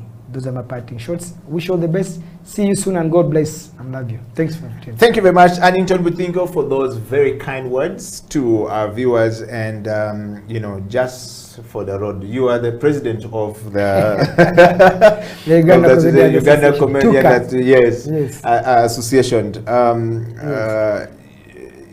Usually presidents in Africa don't leave offices. They change terms. Not me, not me. Are you about to change terms? Yes. We categorically made this because it is not about me or anyone. It's about showing the world or the country that actually we are very serious guys in a serious way. We are very organized. We have a constitution that we are not going to amend ever, or like change never. It's going to stand. I'm supposed to lead 2 terms, and each term is 2 years. So I'm into my second, but because of the pandemic, we haven't held the elections, and we can't now like converge, and even like the quorum is not that. But once the pandemic is done, I'll present myself for my last term of election. Once I'm elected, I'll serve duly for my 2 years, and I'll pass on the torch to the next person that will be elected, and we'll keep moving. This association is not about Budingo or anyone else. It's the Uganda Comedians Association, owned nationally by all comedians who subscribe or register to it, and to move leaps and bounds to make sure that we professionalize comedy and the creative sector industry in Uganda. Wow. Ladies and gentlemen, you've heard it from the president right there, no changing term limits. And thank you very much for coming to the show. But to all of you guys out there, we want to say thank you so much for being part of the CEO Bench, growing bigger and better. Every single day, we reach out to all the guys in the United States. We say thank you. Annington, of course, in the US, and of course Anthony Ndaula, Coach Anthony Ndaula in the US, and all of you guys, Professor Penina Chayo from Washington University, shout out to you, my sister, and of course to Dennis in Australia, to JB in Belgium, all of you guys, we love you, and of course to Chigula Mwendo in Germany. You are lost, but we're here. We love you guys, and until then, we want to say thank you. The CEO Bench has come to a close. Until the next CEO Bench, stay safe and stay focused. Don't lose hope. There's always the light and the road to the top. Eddie Okela, Annington Budingo, signing out.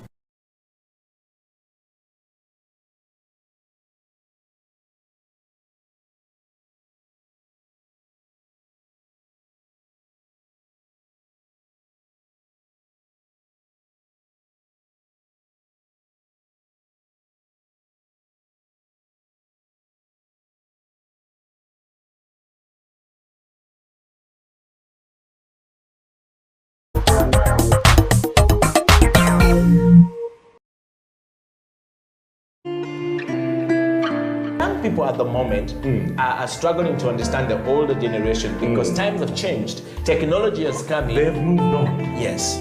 We're the ones sitting back and wondering, what is my child on to? TikTok has surpassed WhatsApp. The other one I call, I never call it Facebook, it's Bookface. Why are you on Bookface? Dad, it's Facebook. Yes.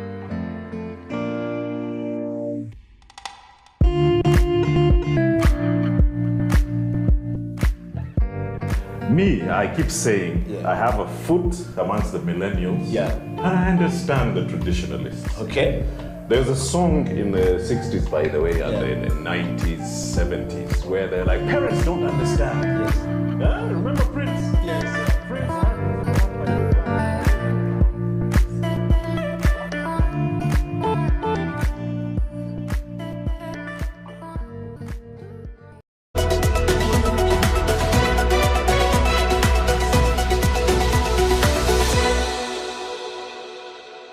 Working. Yeah. But first of all, if you're passionate about what you're going to do, I believe in all work we do mistakes. So my first experience at work was when I reached at work. You know, you have to be confident when you're doing something, even if it's wrong. In our industry, you have to be confident. Once you're confident, you give support of it. Yeah. So my first cup to make was for a customer, and I made a mistake on it because the waitress came and gave me a cappuccino single. I made it and gave it to her. Then she told me, no, the guest wanted a flower on it. I could not make a flower. So I said, what I've given you is what is supposed to go. I cannot make another cup of coffee. Please take that to a customer. If he calls me, I'll explain why. So that's how I started. But to me, when you love what you're doing, even when you make mistakes, still you will support that mistake and it will go. So I have love for the coffee, for the industry. I have love for what I'm doing, and when I'm on the station, trust me, I don't want anyone to disturb me. Even if you are the boss, once I'm in my bar, it is my turn. It's your area. Wait for my shift to get done, then you can bring me a coffee. Interesting. If you're watching us, this is House of Talent, the coffee break. We are having some fun with Isaac and Charles here. You know, Charles telling us about his first experience, and he was supposed to make a certain cup of coffee, which he did not do, but these are the different experiences that we have. So if you're a barista and it's your first day of the job, relax. You got this. Have some confidence. We have you here at the coffee break, and we're going to take a break right now. But when we return, we still have that part of we're going to brew a cup of coffee, which I believe is going to be very tasty. And we'll also be talking about how can we set up a successful coffee business, which I think very many people are trying to get into right now. So we'll take a break right now. This is the Coffee Break on House of Talent Television.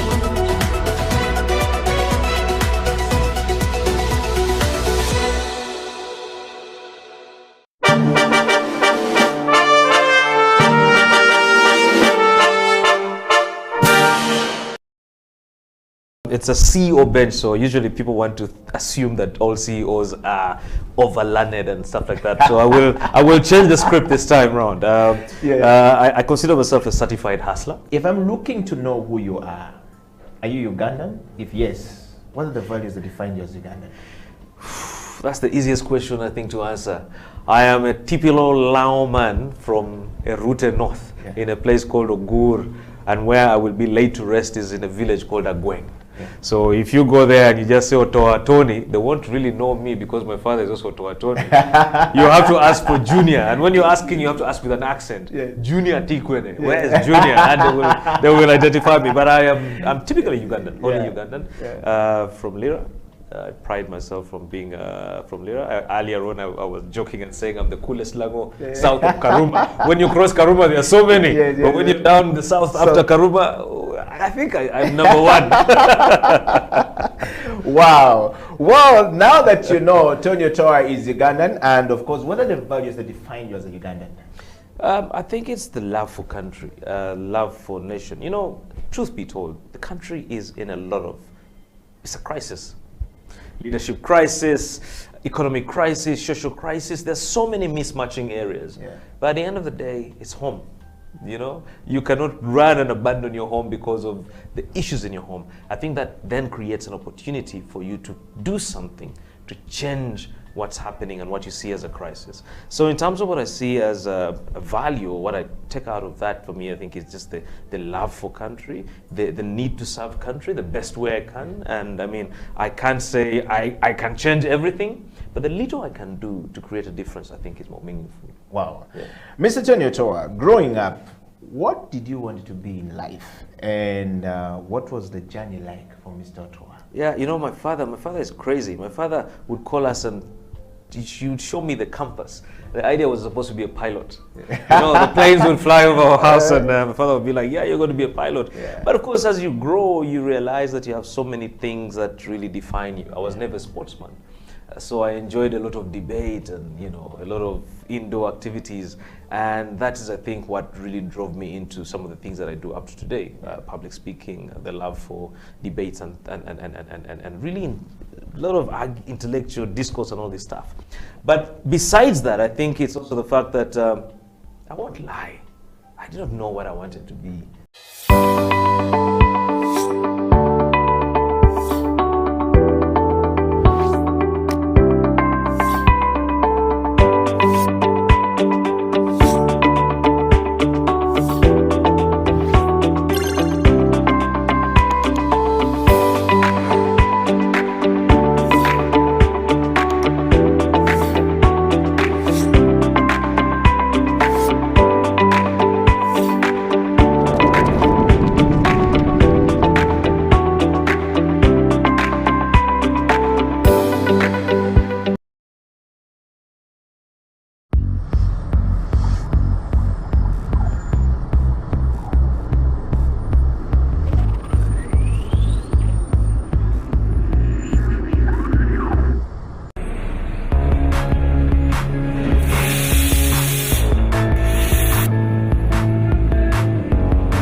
Hello, welcome to the Creative Industry Talk. This is House of Talent Television, and my name is Eddie Okila. Welcome to the program. My guest this morning is a man who has been here, is the man who is a senior man in the industry, in the creative industry, is a legend by his own standing and by his own rights, the man who has been doing it. Jeremy Byemanzi is joining me again this morning, together with Richard Tuwanje, who is going to be joining us on the show to discuss the one very important part of this creative industry talk. And we're talking about how to foster creativity within our organization for business success. How do we foster it? We talked about it last week, and Jeremy is joining me again to have this discussion. Jeremy, welcome back to the program. Thank you. How are you doing? No, you have to spread love. Yes, you have to spread love. Thank you. It's good to be here. Thank you so much for having me once again. You're super welcome. First of all, to start with Jeremy, how was your week? Oh, I had a great week. Lots of work, very busy. Birthday week, so I had lots of love from my family and friends, so I had a good time. Yes. Yeah. And welcome back to the program. Talking about the show last week, we got a lot of people who, you know, were very excited with what you delivered on the show last week, and they were saying that they felt like this conversation needs to continue, and they gave ideas on what kind of topics to discuss, and I says, can you serialize this thing and make it continue going? I said, well, we will try our best. Okay. And today on the show, we want to discuss how do we foster creativity within our business. And I want to start with the first question, Jeremy. First, to give you the context of this entire discussion, we're looking at the businesses as an attractive way of doing things. Creativity as in a business as an attractive way of doing things. And we always looked at creativity as a way of inspiring people into the product, recruiting consumers into the product, introducing the brand to people. And somebody actually said, Jeremy needs to break down what is a brand and what is a product and what's the difference between the two. Because we often talk about these things interchangeably, but we don't know which one is more important and which one is not. And so people want to break that down today. And we say that creativity helps us to find solutions and also to find opportunities that allows business to grow. Yes. And this week on the show, we want to look at some of the reasons where some people actually prosper in business, either individually or as a corporate or, you know, collectively, but they prosper when they think creatively, when they think in a much more better ways that make things easier for everyone to consume that product. So to start with, Jeremy, we want to just start from that question that came from the person, that what is the difference between a brand and a product? You have been doing this for a while now. And you've worked with the likes of QG such and such. You move along, started Nomad, and it's a known story altogether. You have a new journey starting right now. And then somebody says, how does it mixes the two things between being a creative mind and a pastor at the same time? Those are the second question we're going to go to. But we'll start with the difference between a brand and a product. Is there a difference? Okay, thank you. Yes, there certainly is a difference. But you could say that every product is a brand in a way. Because what happens is that when you put out a product on the market, let's say you put out sugar, people need to identify your sugar by a certain name.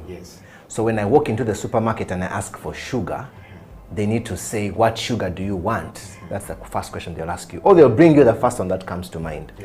So they will bring you either Kakira sugar, or they'll bring you Chinyara sugar or any other sugar brand, because that is the brand name. Okay, so when you think of a product, you have to think about how have you packaged the product, and that packaging, that name that you've given it is the brand name. Okay, that's for the product. It can apply for a service as well.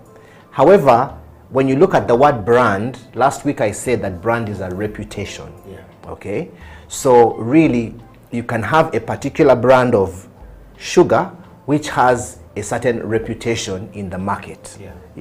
And so that's how the word brand can apply on both phases. Wow. So Jeremy, when you say it will have a reputation, how do we get to the reputation? Is it the fact that the name of this brand we're talking about has been overly talked about? I want to break it down to a border man, or to, you know, a taxi driver, or to a normal consumer down there who consumes some of this product. Is it, how do we become a reputation? or at what point does it become a reputation? Is it the more time it's talked about? Is it the, the more people know about it? How does it become a reputation? Okay. One of my favorite speakers, a gentleman called Chris Vallotton, says, your repetition becomes your reputation. Okay? Your repetition. So when you do something continuously over and over again, that becomes your reputation. Now, I'll give you an example. Unfortunately, we're going to have to talk about milkshakes. No problem. Okay. Wow. So I love Cafe Javas. Okay. If there's one restaurant where I can take a friend and know I'll get a good service, it is CJ's. And every time we have a friend, I have a friend coming into the country, the first place I'll take them to eat out is Cafe Javas, because I know that 9 out of 10 times, actually 10 out of 10 times, the food will come on time, it will be hot, it will be big, and they will not be disappointed. They have mastered the art of doing that consistently. It has become their reputation. So it has become their brand. So when an unfortunate story comes up, whether true or not, about something in their milkshake, so many customers will go on Twitter and will defend them like they own the business. They are not being paid, but they know that this brand stands for something, and they are willing to lay down their reputation on social media to defend Cafe Javas. Why? They have a reputation, they have a reputable brand. Wow. Well, you've heard it from Jeremy, and thank you very much for joining us on the Creative Industry Talk. My name is Eddie Okela, Jeremy Byemanzi. If you're just joining us, we are live from all across the world. We're live on Facebook, on YouTube, House of Talent TV on YouTube. Go to our studio and be part of that. Subscribe and be part of the family growing bigger and better. We're live on Facebook, of course, House of Talent Uganda. Go there and share that link as far as wide as possible. And of course, if you're a fan of Jeremy Byemanzi, what you need to do is go and tag all your friends and say he's now live, and he's going to talk live to people. Jeremy is going to be speaking live to all of us when we talk about the brand and how do we foster creativity within our businesses, our organization, or even as an individual for business success. We're talking about business. Jeremy, we went into the lockdown. And when we went into a lockdown, a lot of businesses have suffered. Coming back from lockdown and coming back from the pandemic situation has been such a big challenge to so many businesses across the world. A lot of businesses are closing down. A lot of companies are closing down. In Uganda, we have seen, for example, this week where the traders are sitting down and saying rent is becoming rent, and I cannot rent a space for my business anymore.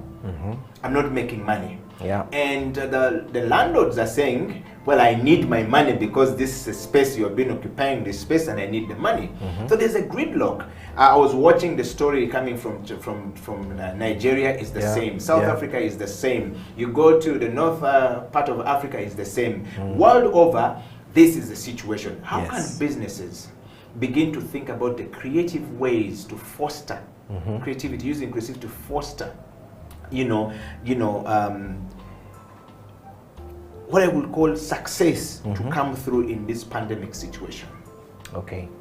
One of the things I've been musing on is what really is business. That's another good question, actually. Business really is an exchange of value. You have a product of value, and there is a market that needs that product. Okay, so one of my coaches, who is actually my pastor, says that the business is not the product. This is Apostle Moses Mukisa. The business is the market. So you can have a product and not have a market. When you think you have a business, you don't. So usually, when you say business is good, it means that you have been able to transfer your product to the market, and the value equivalent to that product has gone in the opposite direction. So goods and services go that way, financial resources equivalent to that product go that way. That's when you say you have done business. Okay, so the question is, what do you need for that exchange to happen? Do you need an office? Do you need an internet connection? Do you need a website? What do you need for value to exchange? If you can crack that question, you will know what you need to make your business successful. Now, ordinarily, people will look at a business as successful if it has premises. So what happens is that people get up in the morning, they leave their homes in their cars and they go to work. And then from work, at the end of the day, they go back home. Okay? Now when lockdown happened, that changed. People woke up in the morning and picked up their phones. They went to work on their phones. They went to work on their computers. They stayed in the same spaces at home.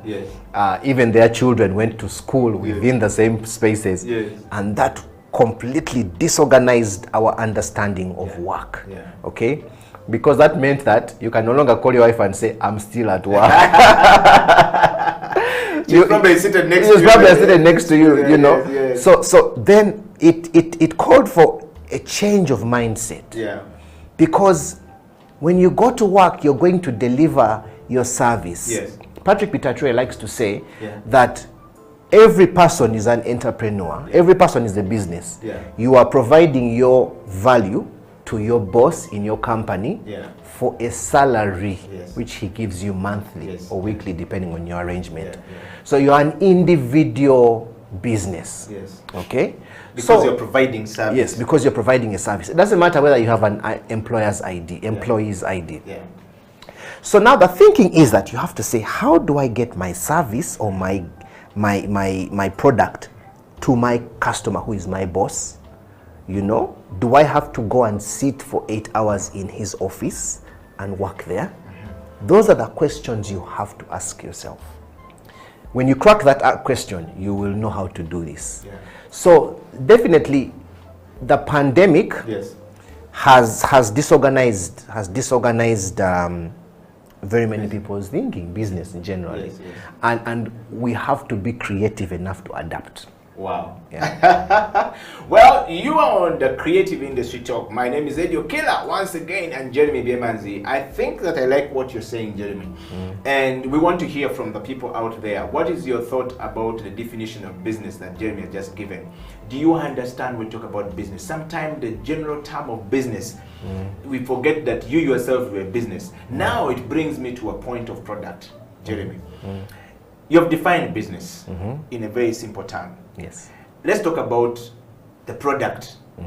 If I'm an individual, am I a product or am I a business? Because that's another thing that people don't understand normally.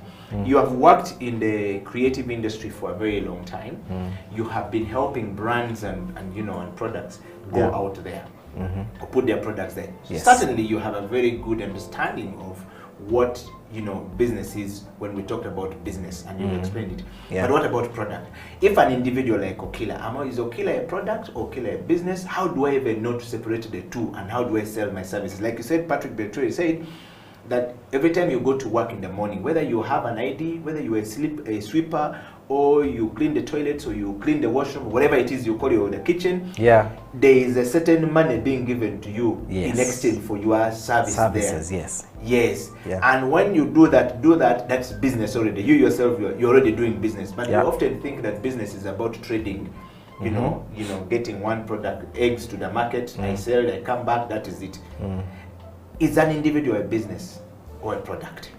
I think that maybe I may throw in another word.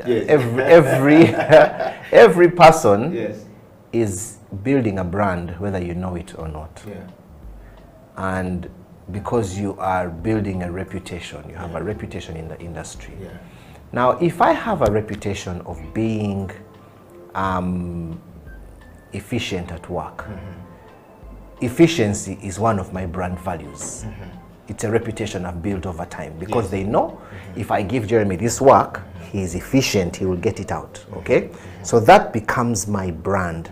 Now, I am offering my service to House of Talent. Okay? I may be an employee, but I'm offering my service. So I'm looking at myself as an individual brand, offering my service to House of Talent for a certain fee. That is how you need to look at yourself. So you build your reputation with that in mind. You know, I must build a reputation of being efficient at work, a good communicator. I must be able to deliver value to my boss so that he feels that, yes, I have an asset in Jeremy. That's number one.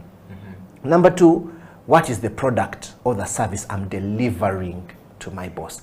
he has hired me as a creative director, for example. That means he has certain expectations of me. Am I meeting those expectations? Am I exceeding them? That's the second thing. Yeah. So you have to think on those two planes. Yes. Yeah. There's some people who are very good at their work, but they're always late. Yes. You know? Yes. So how do you deal with that, with such a person? You know, I like this person. He's such a good person, good character, but he'll always come late. I can't count on him to be here at 8 a.m. in the morning. So there are all those things you have to think about. And reliability is quite very important in business, when you talk about business. Well, we are talking about how do we use creativity to foster, you know, success within our organization and for us to be able to make money. It boils down to one thing, money. One time I listened to Apostle Moses Mukisa talk. He used to have this thing every Thursday that used to run on Facebook during the main lockdown of 2020. Yes. And there was this one thing he says, if you want to know how things are bad or you want to know how well you are doing business-wise, he says, every time I used to go to ShopRite or Game, I'll enter the supermarket and there were 22 tills or 23 tills in that supermarket. It says, you go to Game. Now, there will be people lining, but there's always a unique sound that is being made. Going peeping. He says that peeping sound, every time it drops in, there is money has entered. A product has been sold. Somebody has scanned that product. Money has gone to South Africa. Money has gone to South Africa. Or to somebody, yes. As long as that sold, money has gone. So he says, I kept paying attention, then I realized that it was consistent and it wasn't stopping. He says, beep, beep, beep. So he says, that's the number. Then he says, let me stop and ask you, how many times does yours peep in a month or in a week? When you're thinking, if you have a product, how many times is your product peeping that thing? I started thinking about it. Says, actually, come to think about it, when you go to the supermarket, you never think about these things. But those are products created by so many people and are being consumed by so many people. Is your product making its way into the supermarket? Certainly not. If it's not making it, it's what Jeremy is saying. How do you foster creativity to make sure that your gorillas or your banana crisps or whatever, or your chikapo that you're making there is actually able to make its way there, and also you can be part of that sound going on. Jeremy, that said, before we take a break, I want to take you straight to my next question, which is, how can an organization improve creativity within itself for success? We've seen so many organizations failed and so many individuals fail organization. Like you said, coming late is failure, meaning you cannot deliver. I think it can be done in every department, but the good place to start is culture. Because every organization has a culture, organizational culture like we call it. And so it's important to stop and think and say, what is the culture of my organization and what have I developed? How do we work? What do people out there think of us? You know? What do our customers think of us as an organization? Everything that they think about you, the way you work, the way you operate, the way you deliver your services and your product really is the culture you've built. Yeah? Now you've had the very common saying that culture, it's strategy, it's culture eats strategy for breakfast. Meaning that you can have all these strategies to deliver a service, but at the end of the day, your culture rules the day. It controls how you proceed. So how do you start? One, ask yourself, what kind of culture do we have? And you can get your staff members together and just begin to talk about that. Ask questions. What is our attitude towards customers? Do we have a culture of creativity? How can we foster a culture of creativity? Last week I talked about the 4 zones. I talked about the creativity zone, I talked about the comfort zone, I talked about the costing zone, and the comfort, creativity, costing, and there's a 4th one, growth. The staying zone? I'll remember. I'll remember. So creativity zone, you attempt to think the way you've not thought before. So in that zone, that's where you challenge yourselves. For example, I can challenge myself and say, this is the work I do. I'm a creative director. This is how I approach it. How can I do it differently to make it more efficient? How can I use less time to do more? And I spend time thinking, and I spend time reading online about different people in my field and how they do it. Those things help you change, you know? The other thing is to say, how can I be more efficient by working through others? You see? Because you can't win if you're doing everything yourself. You have to find a way of working through. And when we come back, Creative Industry Talk will continue, and Jeremy will be diving into the next question of how can we foster creativity in an organization, in our organization, or in an organization for business growth. If you have an organization, Jeremy has already touched it, but what culture do you have in that organization? If you're starting a company and your company is coming up, perhaps you need to start with a culture that is, this is how we are going to operate here as a company. This is what we're going to do. Stay right there. We'll be right back after this coffee break, and Jeremy will be talking more about that. This is the coffee break. Young people at the moment are struggling to understand the older generation because times have changed. Technology has come in. They've moved on. Yes. We're the ones sitting back and wondering, what is my child on to? TikTok has surpassed WhatsApp. The other one I call, I never call it Facebook, it's Bookface. Why are you on Bookface? Dad, it's Facebook. Yes.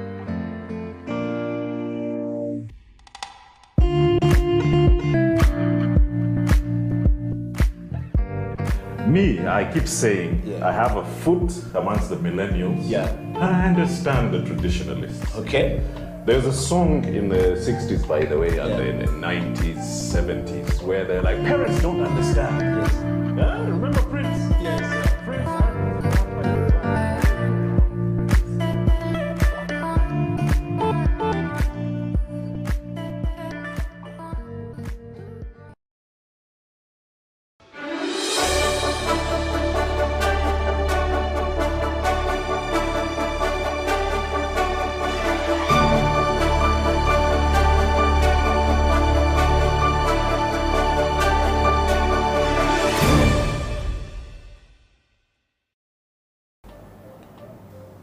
Welcome back from that break, and of course when we went for a break you heard what Faizo and Musta was talking about, the creative spaces in Kampala, creative space in Uganda.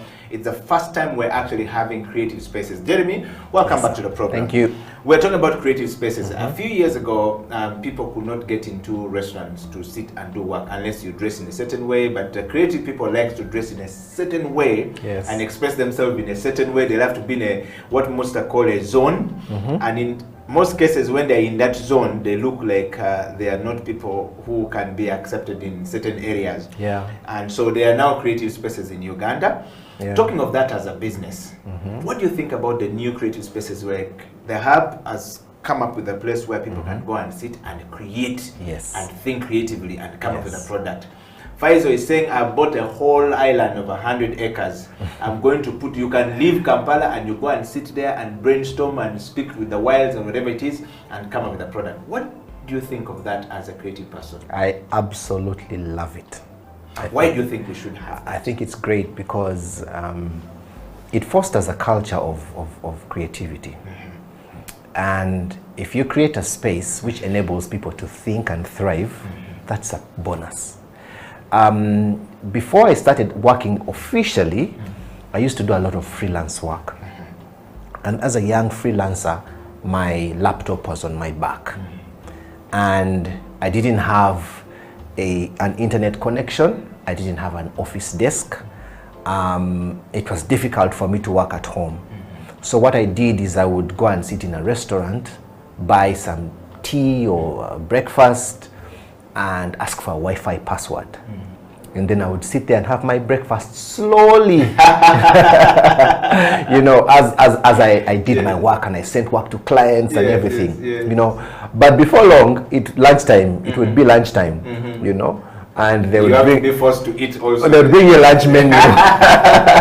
You see what I mean? Yes. So when you find a space where people can come and sit, and pay for a full day. 10,000, I'm told. Yes, you see, that is creativity. Yeah. Because the owner of this building or the owner of this space knows that people, there's a certain segment of the market that can't afford to rent a premises per square meter or 10 square meters or 100 square meters and pay monthly and bring their own furniture, their own internet connection, carpeting, light and everything, a working bathroom, and then lunch for staff members. So they think about it creatively and they say, how many people can this space take? 100 people per day. Okay, good. If each of those people pays 10,000 per day, and they come and have access to the internet and a nice chair and a desk and a good environment where they can concentrate and deliver.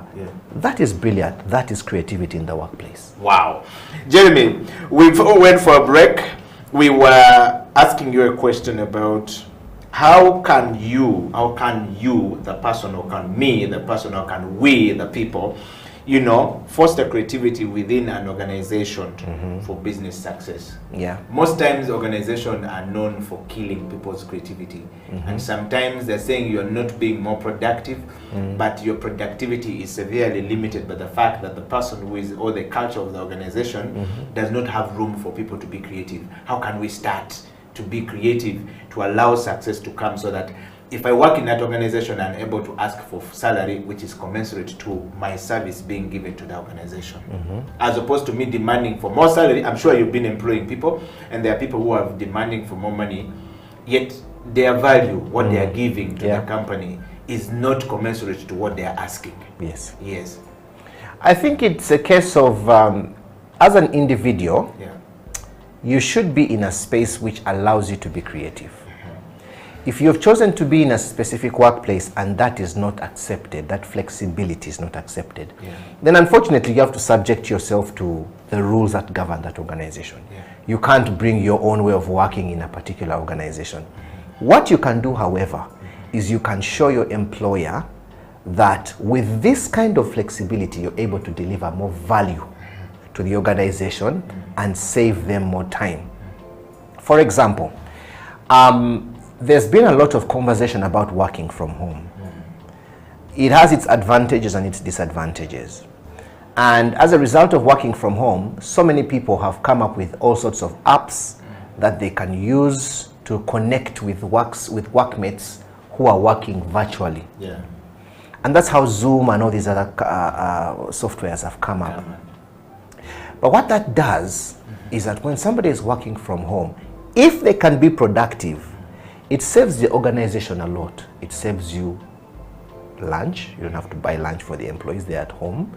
It will even save you space, you know, because when you have people in a specific space, they need to eat, they need to use the bathroom, you have the AC. The AC has to be running the whole day. There are certain costs it saves you as an organization. So you have to ask yourself, what is the trade-off? You know, having these people in this space together, or having them working from wherever they work and being more efficient. Those are the things you have to discuss and agree on.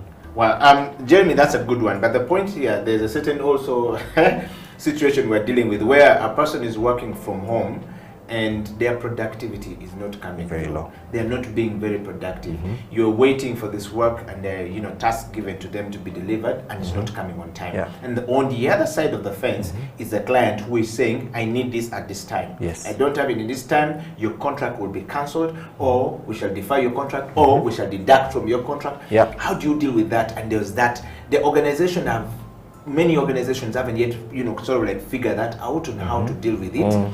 Big corporations perhaps are doing that. How do you make sure that the person that you are employing, that you want to work out from home, continue to be more creative and more productive in their workspace from their sitting room, without them having to cheat you the hours that you're paying them a week or a month? So the question is, do you pay for time or you pay for output? That's another thing, because we have gotten to that point where they say, you are not seeing you in the office in the morning, and the person is saying, but I have come and finished my job. Whether I start at 4 o'clock, what you're interested for is I have finished this job. Yeah, because you see, I can come to work. And this is what happens in many offices. Somebody walks in 8 or 8:15, or someone's supposed to be there like 8:30. They'll come in like 8:45. Then they'll make tea between 8:45 and 9. Okay? Then they will send the tea girl, or they'll run to the nearest supermarket to buy some samosas and chapati. Okay? Then they will have tea. Then those days, people used to read the morning papers. So they'll read the morning newspaper. Okay? Or they'll go onto Facebook, or they'll go to ESPN to check the results of Leeds versus Manchester United previously, and you know, and follow what's happening and rewatch the highlights of the game and have conversation amongst themselves before they start working on your time. Now they came at 8:30. Yes. In that time, they've used the internet, they've made tea, they've turned on the computers, they've gone to the washroom, they've gone to the washroom and flushed, and then they'll start work. 8:30. 9:30, 9:30 or 10. 1 hour of just 1 hour later. Okay? Now, in some government offices, I'm told, people even put their jackets on their seats and go away. Go away and do other things. You see? We've seen those ones. So they say, he's in the building, he's in the building, you know? Okay? Yes. So now, that is organizational culture. Okay? So you can have somebody in, he has clocked in, but this person when he arrives, he clocks in and says, I was here at 8:15. Because the culture says you log in whenever you log in. But for 1.5 hours, that person has been doing everything else except what brought them to work. Wow. So how do we deal with this going forward? Alternatively, yes, you have somebody who is seated at a computer at 7 a.m. in his pajamas at home. He hasn't even bathed, he hasn't brushed his teeth, but he's doing work at home. And files are coming. Files are coming, work is coming in, you know, and the person is at home. You see? Those are two categories of people. You can also have another category of somebody who is at home but is struggling to deliver. Why? Because this person has not mastered the skill of self-productivity and self-discipline. So it's really a balance between those things. Every individual needs to learn how to lead themselves. If you can lead yourself, one, and if you can communicate very well, I really think you can walk away from home. But if you can't do those things, you need to come into the office and have a supervisor standing over you and saying, keep going, 30 minutes, when can I get this? How far have you gone with this and what? And so it's a combination of all those things. And every one of us is learning how to be more efficient and to lead ourselves. We are all on a journey. So as a boss, you have to be able to tell and say, where is my team? Where I used to work previously, there were people some people were very efficient at working from home and they loved it, while others really needed to come into the office to be in that space to work. Wow. Jeremy, as an individual, how can I foster more creativity to honest success for myself, given the perspective and the context that you have placed the work culture within an organization, the things that you've just explained now, and I've been listening to you, and I'm wondering, as an individual, things have not been, I've fallen short of the glory of the things that you're talking about right now. I have cheated the organization here. I've not been faithful to the organization, but they're paying my salary. But now, lockdown came, and because the president kept saying work from home, and many other heads of states kept telling people work from home and encouraging organizations to work from home to avoid the pandemic that we're in. And now some people, organizations woke up and said, hey, wait a minute, actually, Mr. Killer all this time wasn't delivering. So Mr. Killer is effective as this man. Unfortunately, the company will no longer be in need of your services. And then I wake up and I realize this is now real. I never thought about it. Then there's a Jeremy X who has been there. And the organization is saying, Jeremy, I think we have realized that, B3 is doing more work than you are doing. Therefore, we are cutting down on people. So also effective this time of the year, unfortunately, this is going to be your last salary. And she's very efficient. Yes, very efficient. She's now taken 3 of your jobs. 3 people are now 1 person, and I'm struggling. So eventually now I hear you talk now on the Creative Industry Talk, and I want to think about creativity. Most times people think that creativity is just about thinking and designing things and putting things together and making it look beautiful. But the thinking of an individual of how can I make my life better? How can I stop drinking? How can I stop smoking? How can I stop using substance to be able to make me become creative to work? You know, something else has taken the space that God has given you that has been free for you to think. It's the question I pose to you as an individual. How can I foster more creativity to harness success if I've not been doing it? Okay. One of the things that we used to have, and you're no stranger to the advertising industry, we used to have what we call a traffic manager. And this person's job was to make sure that they log all the work, distribute it, and follow up and make sure it comes out. That is what software does nowadays. You see, that's what software does. Okay. You know, there are so many softwares online that do that. And with the lockdown, they even increased. Yes. So you just punch in all the work, you know, and put in the deadlines, put in the contact people. In the software, it shows you a timeline with graphs and everything and can give you daily reports. And you get your team to log in so they can see who is doing what and they can log their progress daily. Yes. Immediately they have eliminated the person who was doing the traffic guy, the traffic manager in the office. You see what I mean? Wow. And when you think about it, by the way, you see all these traffic policemen on our streets. Yes. Ideally, they should have been replaced by traffic lights. Yes. Okay? Yes, yes. But the reason why they have not been is because of the indiscipline of the drivers. Yes, yes. Okay? So likewise in the workplace, you have those softwares, but if you don't have disciplined employees, you will still need traffic men or a traffic manager on the road in the workplace now. Yes. So individual discipline and self-leadership is very important. Wow. And I don't say this as somebody who has attained it, because every one of us is on a journey, growing every day. The discipline of execution of work in time, the discipline of communicating clearly and in time, the discipline of thinking creatively and coming up with something that's going to stand out. All those are the challenges we face every day, you know. But the most important thing, I believe, is that as an individual, you must ask yourself, am I adding value to this organization? Wow. Well, you're on a Creative Industry Talk. Jeremy Byemanzi is giving us tips on how we can make ourselves better. We are talking about how to foster creativity within our organization for business success. And the topic of the discussion today is up there. We're looking at how can we make it better? How can we do it better? No one is better placed than the people who have been doing it.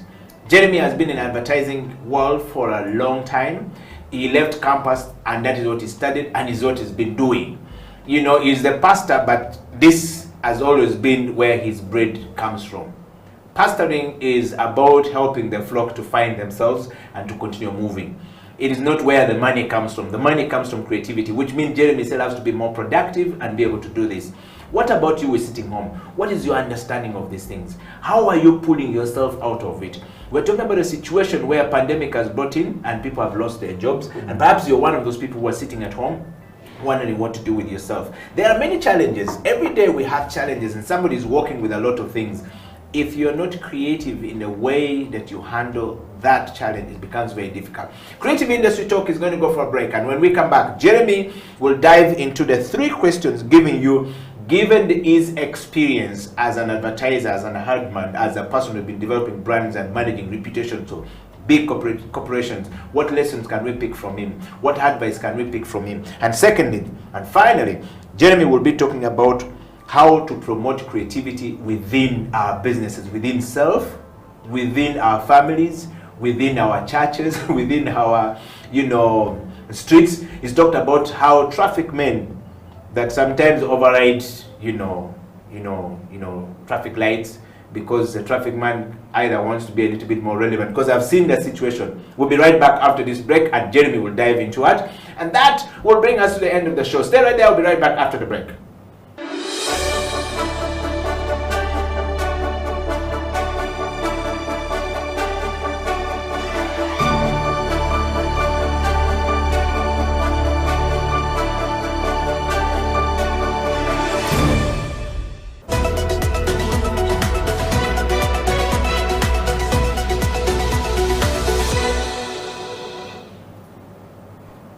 It is the Creative Industry Talk. Welcome back to the program. My name is Eddie Okela, and in the studio is Jeremy Byemanzi. We are talking about how can we use, or how can we foster creativity within our organization, within ourselves, to be able to make our businesses successful, or as an individual to be successful? Jeremy, welcome back to the program. Thank you.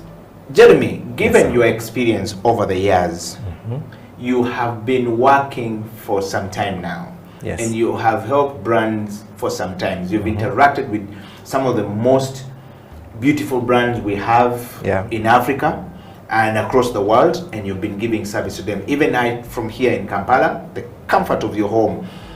And you, of course, have, built experiences and, challenges. You've seen challenges and navigated some of the turbulences that came with these brands. Yes. How can we use your experience, or how do you help us to facilitate the process of creativity so that I can become more successful in trying to use my creative works to make more money, or use myself to become more relevant to businesses or to individuals or to services going forward?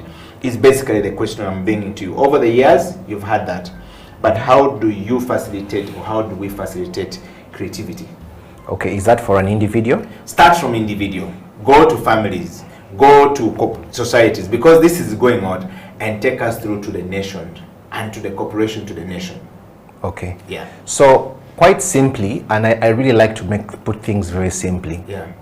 It is to deliver to the expectation, because everyone creates an expectation in someone. When I put myself out there and say I'm offering this service, and a person pays me, that money that I have received creates an expectation on the other side. Yeah, there's an expectation of a good service. There's an expectation of a timely service. Now, if I fail to meet those expectations, immediately I am falling short. Yeah. So quite simply, it is to meet and exceed the expectation of the person you're serving. Wow. That's what it is. But how do I meet the expectation of the person I'm serving, Jeremy? How do I start? I don't know. Not very many people know how to start that journey. But certainly, you have been through certain processes that you can say, this is where you can start from. Yeah. And this is how you can go forward from here. Would you want to share some of those small steps that I can start from when I'm not aware that these are the steps I need to go through? Maybe simple or complex or not complex? Yes. Okay, the first thing I've learned is that people buy from people. Yeah, that's a reality. Yeah. Even if I'm selling a product to an organization, behind that organization is a person I'm interacting with. Yes. Yeah. So if I'm going to sell you a product, I need to connect with you. All right. When I connect with you, that connection enables us to do business. Okay. Now, if we are going to do business, there's an expectation I have built in you, and there's an expectation you have built in me. Okay? So, for example, let's assume I am selling you a book. Okay? And I come to you and say, I'm selling you this book, Man on Top. This book will teach you the following things. You're like, oh, I'm interested in that book. So I give you the book, and you pay me for it. Okay? So the book that you've taken, you have an expectation of what that book is going to do in your life when you read it. And I have received money from you equivalent to that book, which was an expectation I had, that when I give you my book, you're going to give me this money. So in order for that relationship to be efficient, you both need to deliver to that expectation. You know? For example, if I give you this book and you go and read it, and you're like, nah, I didn't pick anything from this book, it was a waste of money. The expectation has been let down. Wow. You see. So quite simply, in the workspace, deliver as expected. Deliver as expected. And if you do that consistently over time, they'll get to know you as a person who delivers. Yes, Jeremy, when you are talking, my mind was racing around. And I was looking at how many times I have ordered for something, be it food in the restaurant, and it comes with an attitude towards me. And when it comes with an attitude towards me, I start to think about, I'm paying for this service. You can't treat me like it's like you're doing me a favor. Yeah. And then I've ordered for things online, and the products come, and the packaging is not okay. It doesn't look very okay. And then my expectations, because what I saw as a picture that has been presented to me was really this. And then when I put the two together and I weigh them, I feel so disappointed. Yes. And then I begin to ask myself, so how do I deal with this? I recently was looking for a particular product to be taken to the hospital. It was so difficult to find, and I was so stressed. And then this gentleman, finally we got the product. Yeah. The product was more expensive than I expected. But when he delivered the product, he put some human touch to it. He said something, says, if you are happy, and finally, when your human being gets out of the hospital, I hope you will remember us, that we are the people that were able to get this to you when you couldn't get it from anywhere. And you didn't look at the value, you didn't look at the money, but look at the things we did for you. I've been thinking about it, and now you've just touched something very interesting. That people buy from people, and the people buy because you're touching them. Jeremy, there are so many people out there who don't even know that respecting a customer is important. I one time had a person who said that I can find somebody else who can give you the same, who can give me the same service. If you think I'm the one giving you the money. If you don't want my money, okay, I'll give you my money with my condition. Then I felt like, okay, maybe my service is not good for this person. So it made me feel so bad. Then years down the road, 2-3 years down the road, the person comes to me and says, Eddie, I want you to give me the service. Then I said, but the last time you said my service was so bad. There's this whole thing that the person who gives you the money is king and not the customer. But we've had this old saying that customer is king. How do we address that going forward? To avoid me losing a customer who is giving me a good service just because I am proud, and to avoid me losing a good product just because I am proud. How do we address this going forward? How can you help the person who is confused outside there and probably is annoyed and is about to fire the only customer who can continue to give him consistent businesses to go forward, to develop the business going forward? I hope I understand your question. I think you understand, because in the ad industry they always say that people in the advertising firms just take money, they don't do anyone. And all of us who are outsourced from out here to give the service to ad agencies always feel like we're not treated well. You get our money, you first use it, you mistreat us, but we're the one making you get that money. That fight has always been there. And how do we bridge that gap between the two?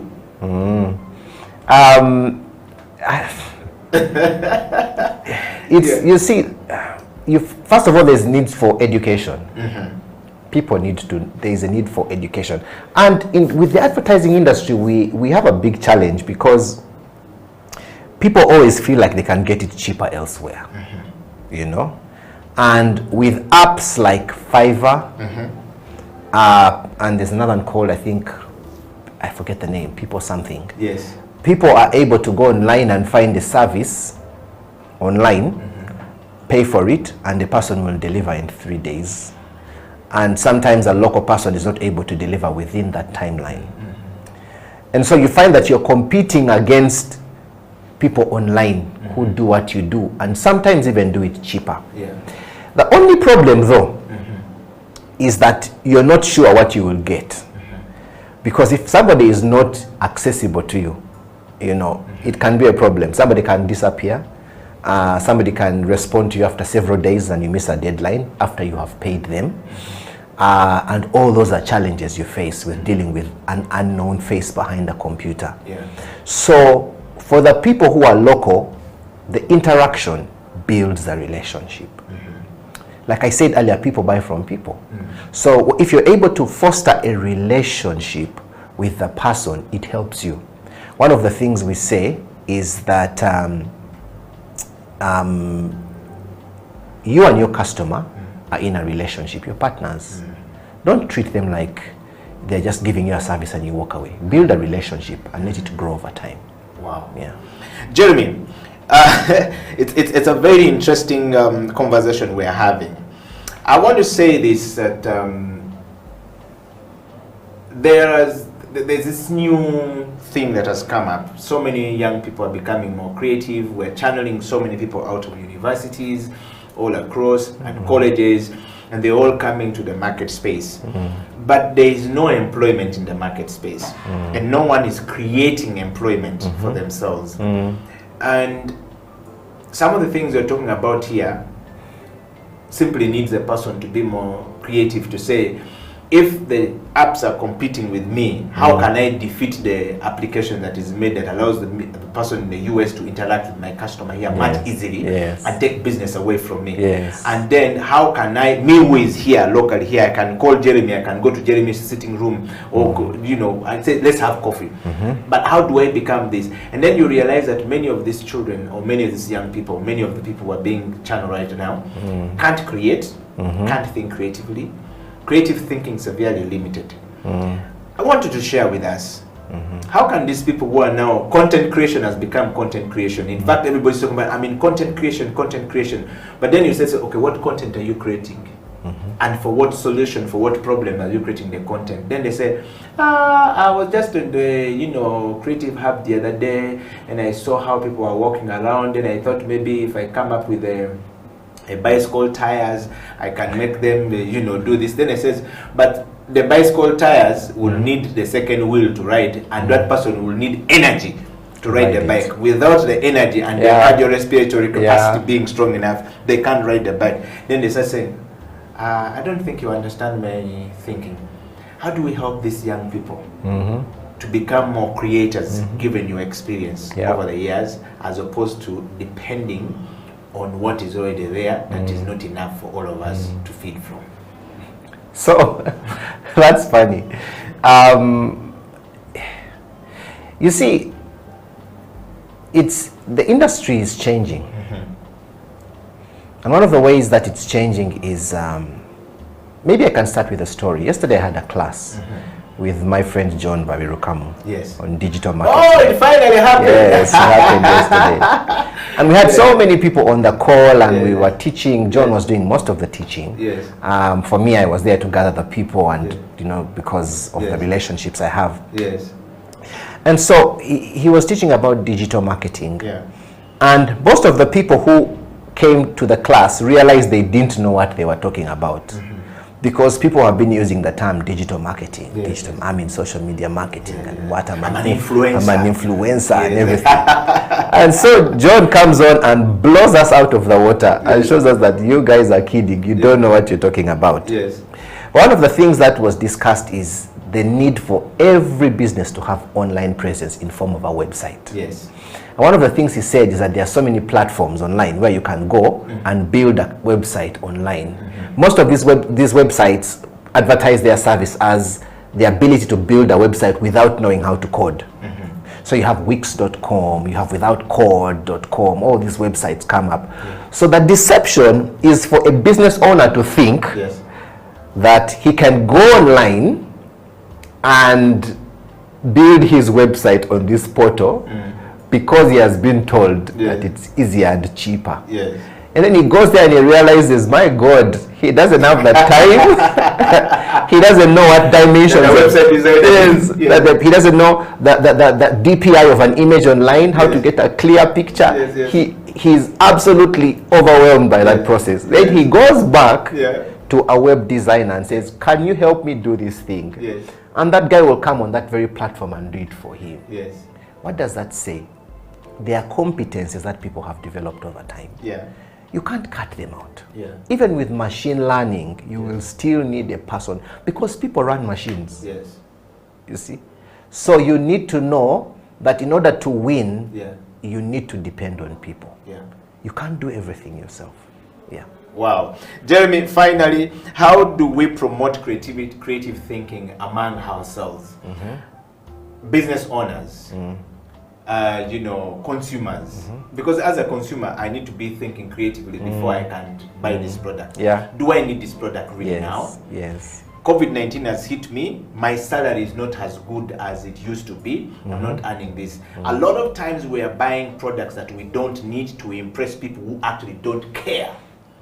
I've seen people buy, and I keep telling people, you don't need that.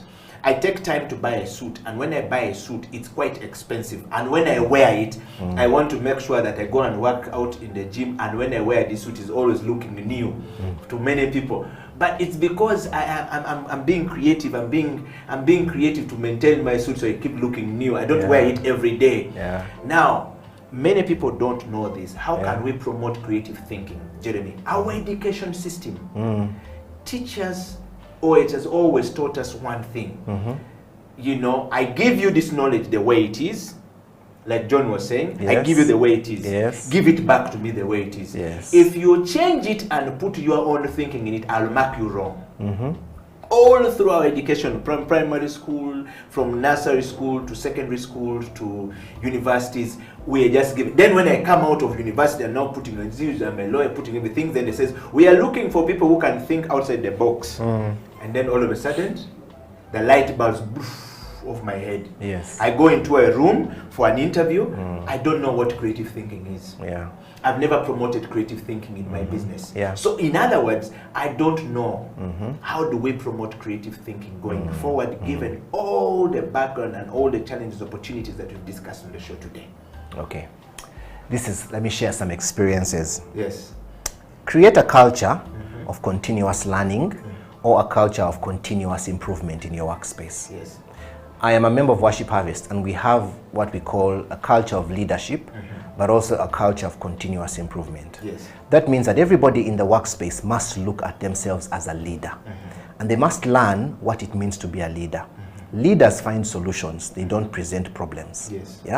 So what happens in a workspace is typically people exist and present problems. So you have a boss, and he has hired you to solve a certain problem. But you keep coming to him to report that problem. For example, the computer cannot start. I can't find how to connect the mouse. You know? You keep presenting problems to him. Yet, what you're supposed to be doing is finding solutions. So my wife used to tell me, she used to work in a certain organization. And in that organization, they had a very tough boss. This was her first workplace out after school. Whenever she went to him with a problem, he told her, bring me 5 solutions. To these problems you are asking me to solve. Don't come to me with a problem. Come and tell me, this is the problem. These are 5 possible solutions to this problem. Every time you come to me. That's one thing you can do. That is a culture of leadership in there that you're creating. Okay? So, if I come to you and you're my boss and I say, my computer has blacked out. I can't print this document you've told me to print now. I can't print this document you've told me to print. Or there is no toner. Or the cartridge is empty. You should come to me with 5 solutions to that problem. So you come to me and said, I tried to print the document and I realized the printer was faulty. I have made this call to this person to come and deliver. Or I have called these suppliers, this is how much they charge for this ink. Which of these people should I go with? I've spoken to accounts, and they say they have some petty cash, they can afford to spend this on this at this time. Or I have sent a office cleaner to go and print the document from out as we wait for this guy to come. You see what I mean? So in other words, you have not put a roadblock in front of you, but you have showed your boss right there that you have thought of all these options. And you are finding ways of delivering a printed document to him instead of excuses. That's a culture of leadership. Okay. Number 2, a culture of continuous improvement is where you are always challenging the status quo and asking yourself, how can we do it better?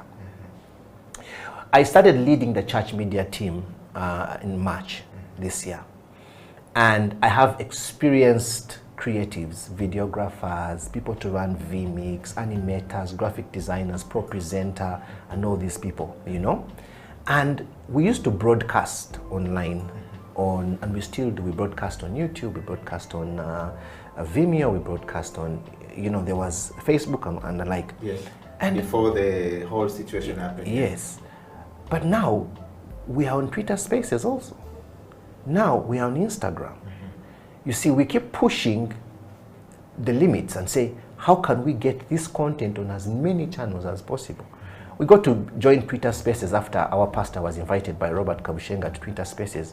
And we looked at the numbers and we're like, wow, this thing is so popular. It's a new space. We didn't know about it. Yes. But we found there was Twitter Live and Twitter streaming before they changed. Uh-huh. Yes. So we found a way of getting our live stream, our church stream on Twitter Spaces every Sunday. Yeah.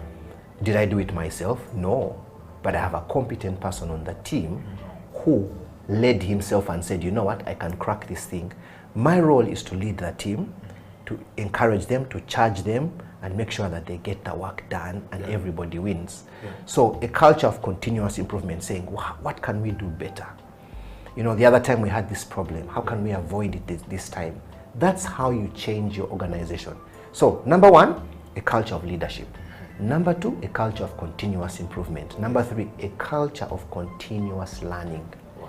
Everyone in the workspace should be a student. Yeah. Everyone should be reading something, learning something, teaching something to someone, because you don't want your mind to grow, I would say probably grow old. I don't know what other word to use. Or to be locked in the things you know and not think about the things that you don't know. Yeah, to be locked into a certain way of thinking. Yeah. And like I said last week, referring to you and muscles and going to the gym and working out, the brain is a muscle. So you always have to keep exercising it. Yeah. That's why playing games exercises your mind.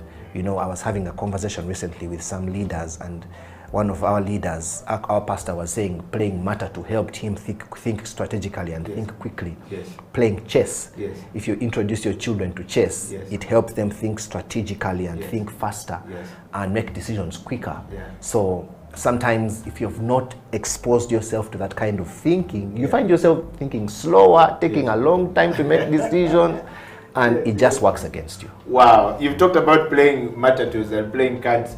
I was masterful at playing that. We even played for money. Yes. Now, crossword puzzles. Yes. Years down the road, that's how I was launched into my strategy as a strategist. We started to play this card. So when I went for training to be, a behavior change communication strategist, that's when I realized they started to bring Matatu to play, and we're playing points. And they said the one to reach 300 will be the one to win, or the one the lowest point to win. Yes. Trust me, it taught me so many things that I know today that I didn't know. Creative thinking and challenging my mind to always think. Jeremy, I want you to pick that book as we close the show. There's a book right behind you, written by you, called Man on Top.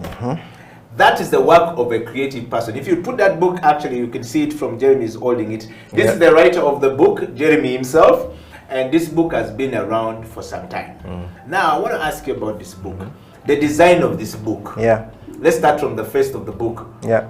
Can you explain to us what was going in your mind and what creative processes did you go through to create this book that you later on sold to us? And I don't know how many people have bought the book and read the book, because that right there lies the answers to what we're saying, or the connectivity to the answers we're talking about, the discussion we're talking about here, saying how to foster creativity within an organization for business success.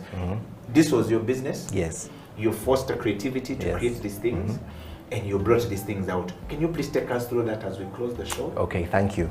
Yeah, so thank you. Man on Top really is a book about a young man growing up. Yes. A young man, Jeremy Demans. Yes. And lessons that I have learned and I'm still learning on the journey towards manhood. Yeah. So this book is really a collection of those lessons. Okay. So the thinking behind the design is really about how can I make this book stand out on a shelf in a restock, and how can it get somebody to pick it up? Yeah. And that is attractiveness. That is attractive to me, and then I'll pick it. Yes. So the idea, of course, the cover is a person, a young man, as you can see, with muscles and looking. Can we have a wide shot so we can see this? Looking also cool and everything. So this is really what the cover is about. Yes. But then the title of the book, Man on Top, is very controversial. Yes. Actually, my editor told me, Jeremy, there is no way you can call your book Man on Top. Yes. And I said, no, I'm actually going to call it Man on Top because I think I can sell it. Yes. okay, I think I can sell it. And so the first task for me was to define man on top, away from the definition it already has. That we already know. Yes. So for me, a man on top is a man that is faithful, dependable, and responsible. So I began a campaign about saying you're a man on top, you're faithful, you're responsible, you're productive. So every man has within them a desire to be those three things, to be faithful, to be productive, and to be responsible. So every person who thought they were faithful, responsible, and productive said to call themselves a man on top. You see, that was the idea in terms of the title. The cover really was purely about getting people to pick up the book, especially the ladies. I think it worked. Let's talk about the back of the book. There's a man with a, before we go there, there's a man in front of the book, you have a guy wearing shades. Okay, so what was the concept behind a man wearing a shade? You know, in relation to, you know, the book itself. Why did you put a guy wearing shades? First of all, other than the fact that it was a good image, I was really thinking about the future, where you are going as a young man, but also it needed to be somebody who is young and trendy and funky, you know, so that the younger people can pick up the book and see themselves in it. Every young man wants to be nice and cool and trendy and have some big muscles. Some of us think we have muscles, but until you take off your shirt, you know. But I think this model actually looks a bit like you. Okay, let's talk about the back of the book. We're talking about fostering creativity for business success. I mean, Jeremy has an example and we have it here. Let's talk about the back of the book. The back of the book really was, I just picked an excerpt of a comment that my pastor, who was the guy who wrote the foreword of the book, and put it there. Just information that can give people a quick snapshot of what is inside the book. But also because he's a very influential person, if he endorses the book, it's very possible that people will pick it up and say, oh, if he has endorsed this book, it must be really good. And then a little bit of a profile about myself. That's really. And you didn't put the whole CV. Normally people put the whole CV of what you have done and all this stuff. That right there is what is a perfect definition of using fostering creativity within self, okay, within the work you are doing for success of this book. How many copies of these books have you sold, by the way? Wow, I have sold about 900 copies. Wow. Yeah, I originally printed 1,000. Then somebody told me, oh, I found a big market for you in one of these big churches in Kampala. Can you print more? And I went and printed 1,500, and that deal died. So I found myself with so many books.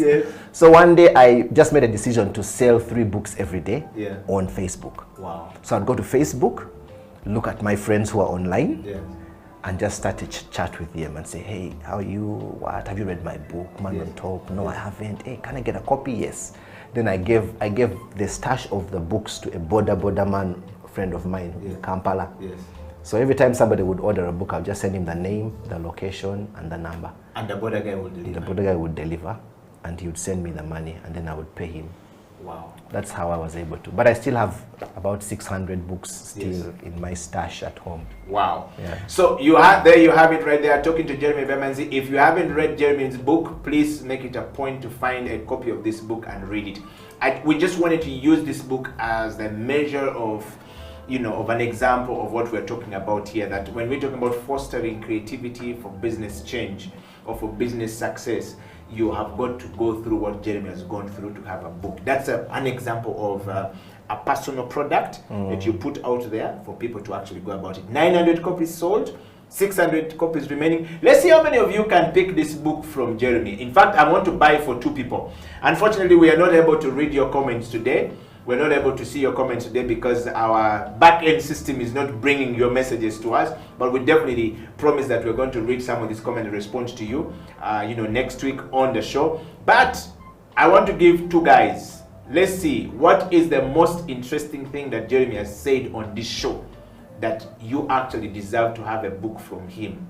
Send a message to me, send a comment up there, and we'll be able to, and your contacts and everything. The one with the best recap of what Jeremy has discussed in the last 2 weeks of being on Creative Industry Talk, you'll win yourself a copy of this book. Jeremy, you want to give the second one? Tell me which one should give. I'll buy the book. I'll give it out. But what do you want them to get the book? I think it would be great to get one person who can pick out one of the things I've said in the past 2 weeks or in the last week, yes, and say what they have done about it. Yes. Yeah, especially from last week. What have you done since last week's show, based on what I said? Yes. And we can pick one of Wow, so there you have it, 2 books ready to go. And of course, we want to say, Jeremy, thank you so much for coming here. We always say spread the love. We haven't done, we're spreading the love to everyone out there. And we're saying thank you very much. We've been discussing fostering, you know, creativity, or how to foster creativity for business success going forward. Until next week, creative industry has come to an end. It is said, if a man doesn't think, that man is a super failure in life. But also it says, every time you think fast, you will always defeat your enemies before they catches up with you, or before they caught up with you, or before they catch up with you. Whichever the way you would like to put it, that is something I want to leave you with. Creative Industry Talk, Eddie Okila, Jeremy Byamanzi, signing out.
The private sector is not yet fully utilized because not everybody can be employed by government. And we are looking at a future whereby more people are employed in the private sector than in government. So I think if we all work hard, if we all work together and invest in the right areas, there's been a lot of talk about value addition in the agriculture sector, in the mineral sector. If there is enough investment in those areas, I think it can create enough jobs for our children and grandchildren. Okay. Yeah. I just want to take you to question number 4, Andrew, which is, let's talk about your journey at City Hall and the foray into the Executive Director's office, which is as Andrew Chitaka, Very as interesting. well as the Director Engineering. Very interesting. I joined KCCA on 1st November 2011. And before then, I was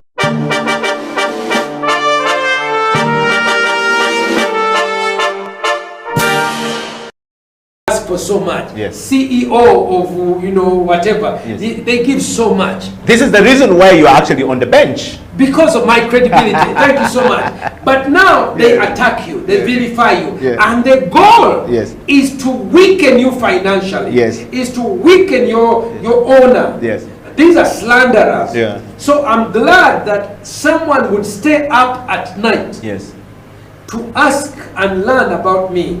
And I pray that in the next 2 months, because I know many Ugandans who travel overseas, when they go there, one of the things, because the media has been so much, and Sam Kutesa, the Minister of Foreign Affairs, has really not done a good job. He has dropped the ball on this issue. Why? So many of us are being accused of being gay killers, including me. You've just heard that person. Uganda is being accused that we kill gays, which actually is absolutely untrue. And because of this, it has affected our tourism. It affects people who go overseas to do work or study. It affects whenever you go to a conference. Hi, my name is Eddie Okello. Oh, where are you from? I'm from Uganda. Oh, you are the gay killers. And then you begin to describe. So one of the things that I've done is I've written a book, which should be coming out. I know that I keep saying the same thing, but the work of doing a book takes a long time, and I wish I could be supported. You know, many people who write on this subject, like Sylvia Tamale, she's supported by the Rockefeller Foundation, Carnegie Foundation. There is money.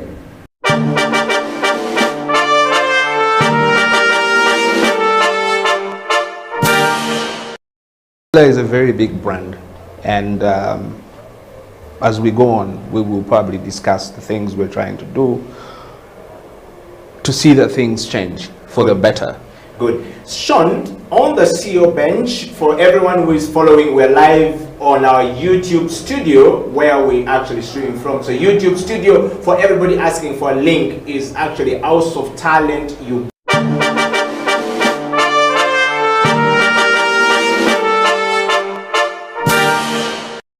Confident in themselves and what they are offering. I think that's the biggest problem. Like, women will easily settle for a less pay than men would. Mona Onyeitodeke goes on to say, or I think it's a comment, says, I didn't know that beauty products are taxed at 60%. Whoa. They are. I pray that changes soon, but they are. So with that challenge of 60%,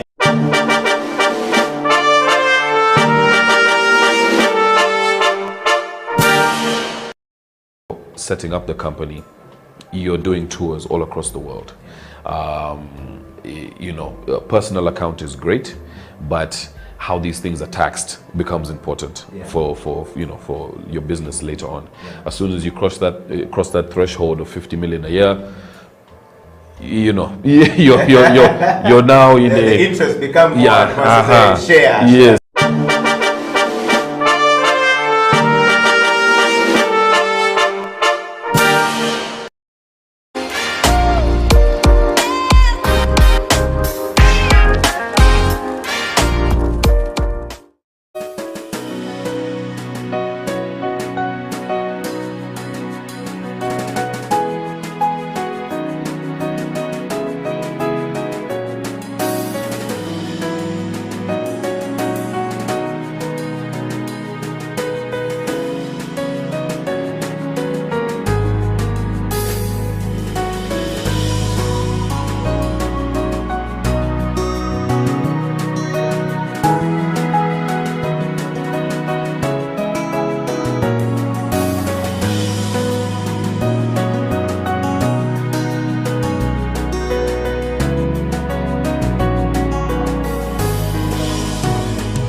The private sector is not yet fully utilized because not everybody can be employed by government.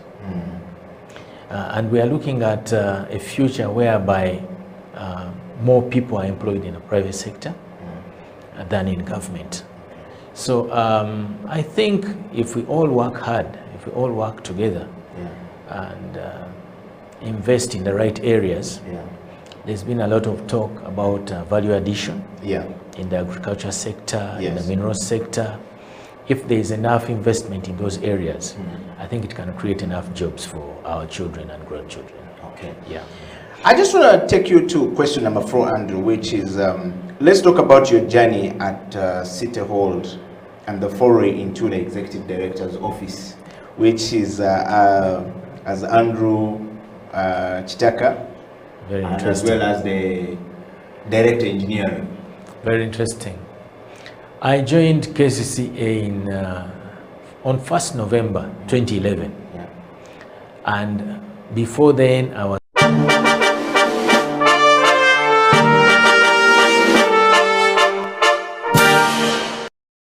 for so much. CEO of, you know, whatever. They give so much. This is the reason why you're actually on the bench. Because of my credibility. Thank you so much. But now they attack you, they vilify you. And the goal is to weaken you financially. Is to weaken your owner.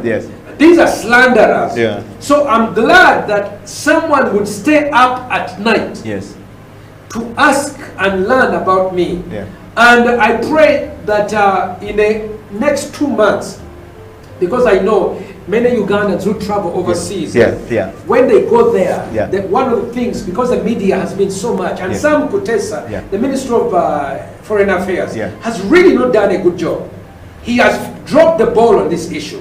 Why? So many of us are being accused of being gay killers, including me. You've just heard that person.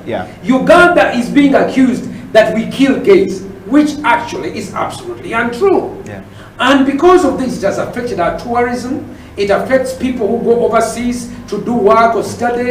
It affects whenever you go to a conference. Hi, my name is Eddie Okiela. Oh, where are you from? I'm from Uganda. Oh, you are the gay killers. And then you begin to describe. So one of the things that I've done is I've written a book, which should be coming out.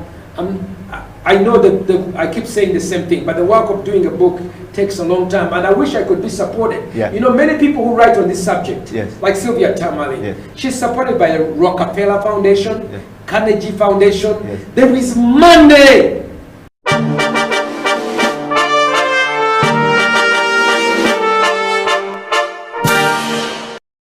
There is a very big brand, and as we go on, we will probably discuss the things we're trying to do to see that things change for the better. Good. Sean, on the CEO bench, for everyone who is following, we're live on our YouTube studio where we actually stream from. So YouTube studio, for everybody asking for a link, is actually House of Talent Uganda.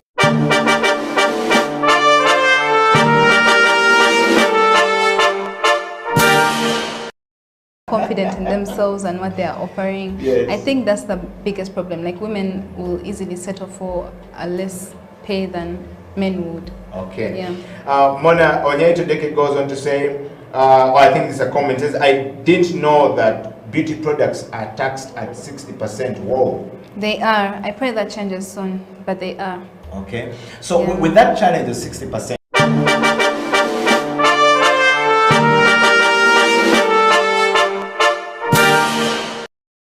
setting up the company, you're doing tours all across the world. You know, a personal account is great, but how these things are taxed becomes important for you know, for your business later on. As soon as you cross that threshold of 50 million a year, you know, you're now in the interest become more shares.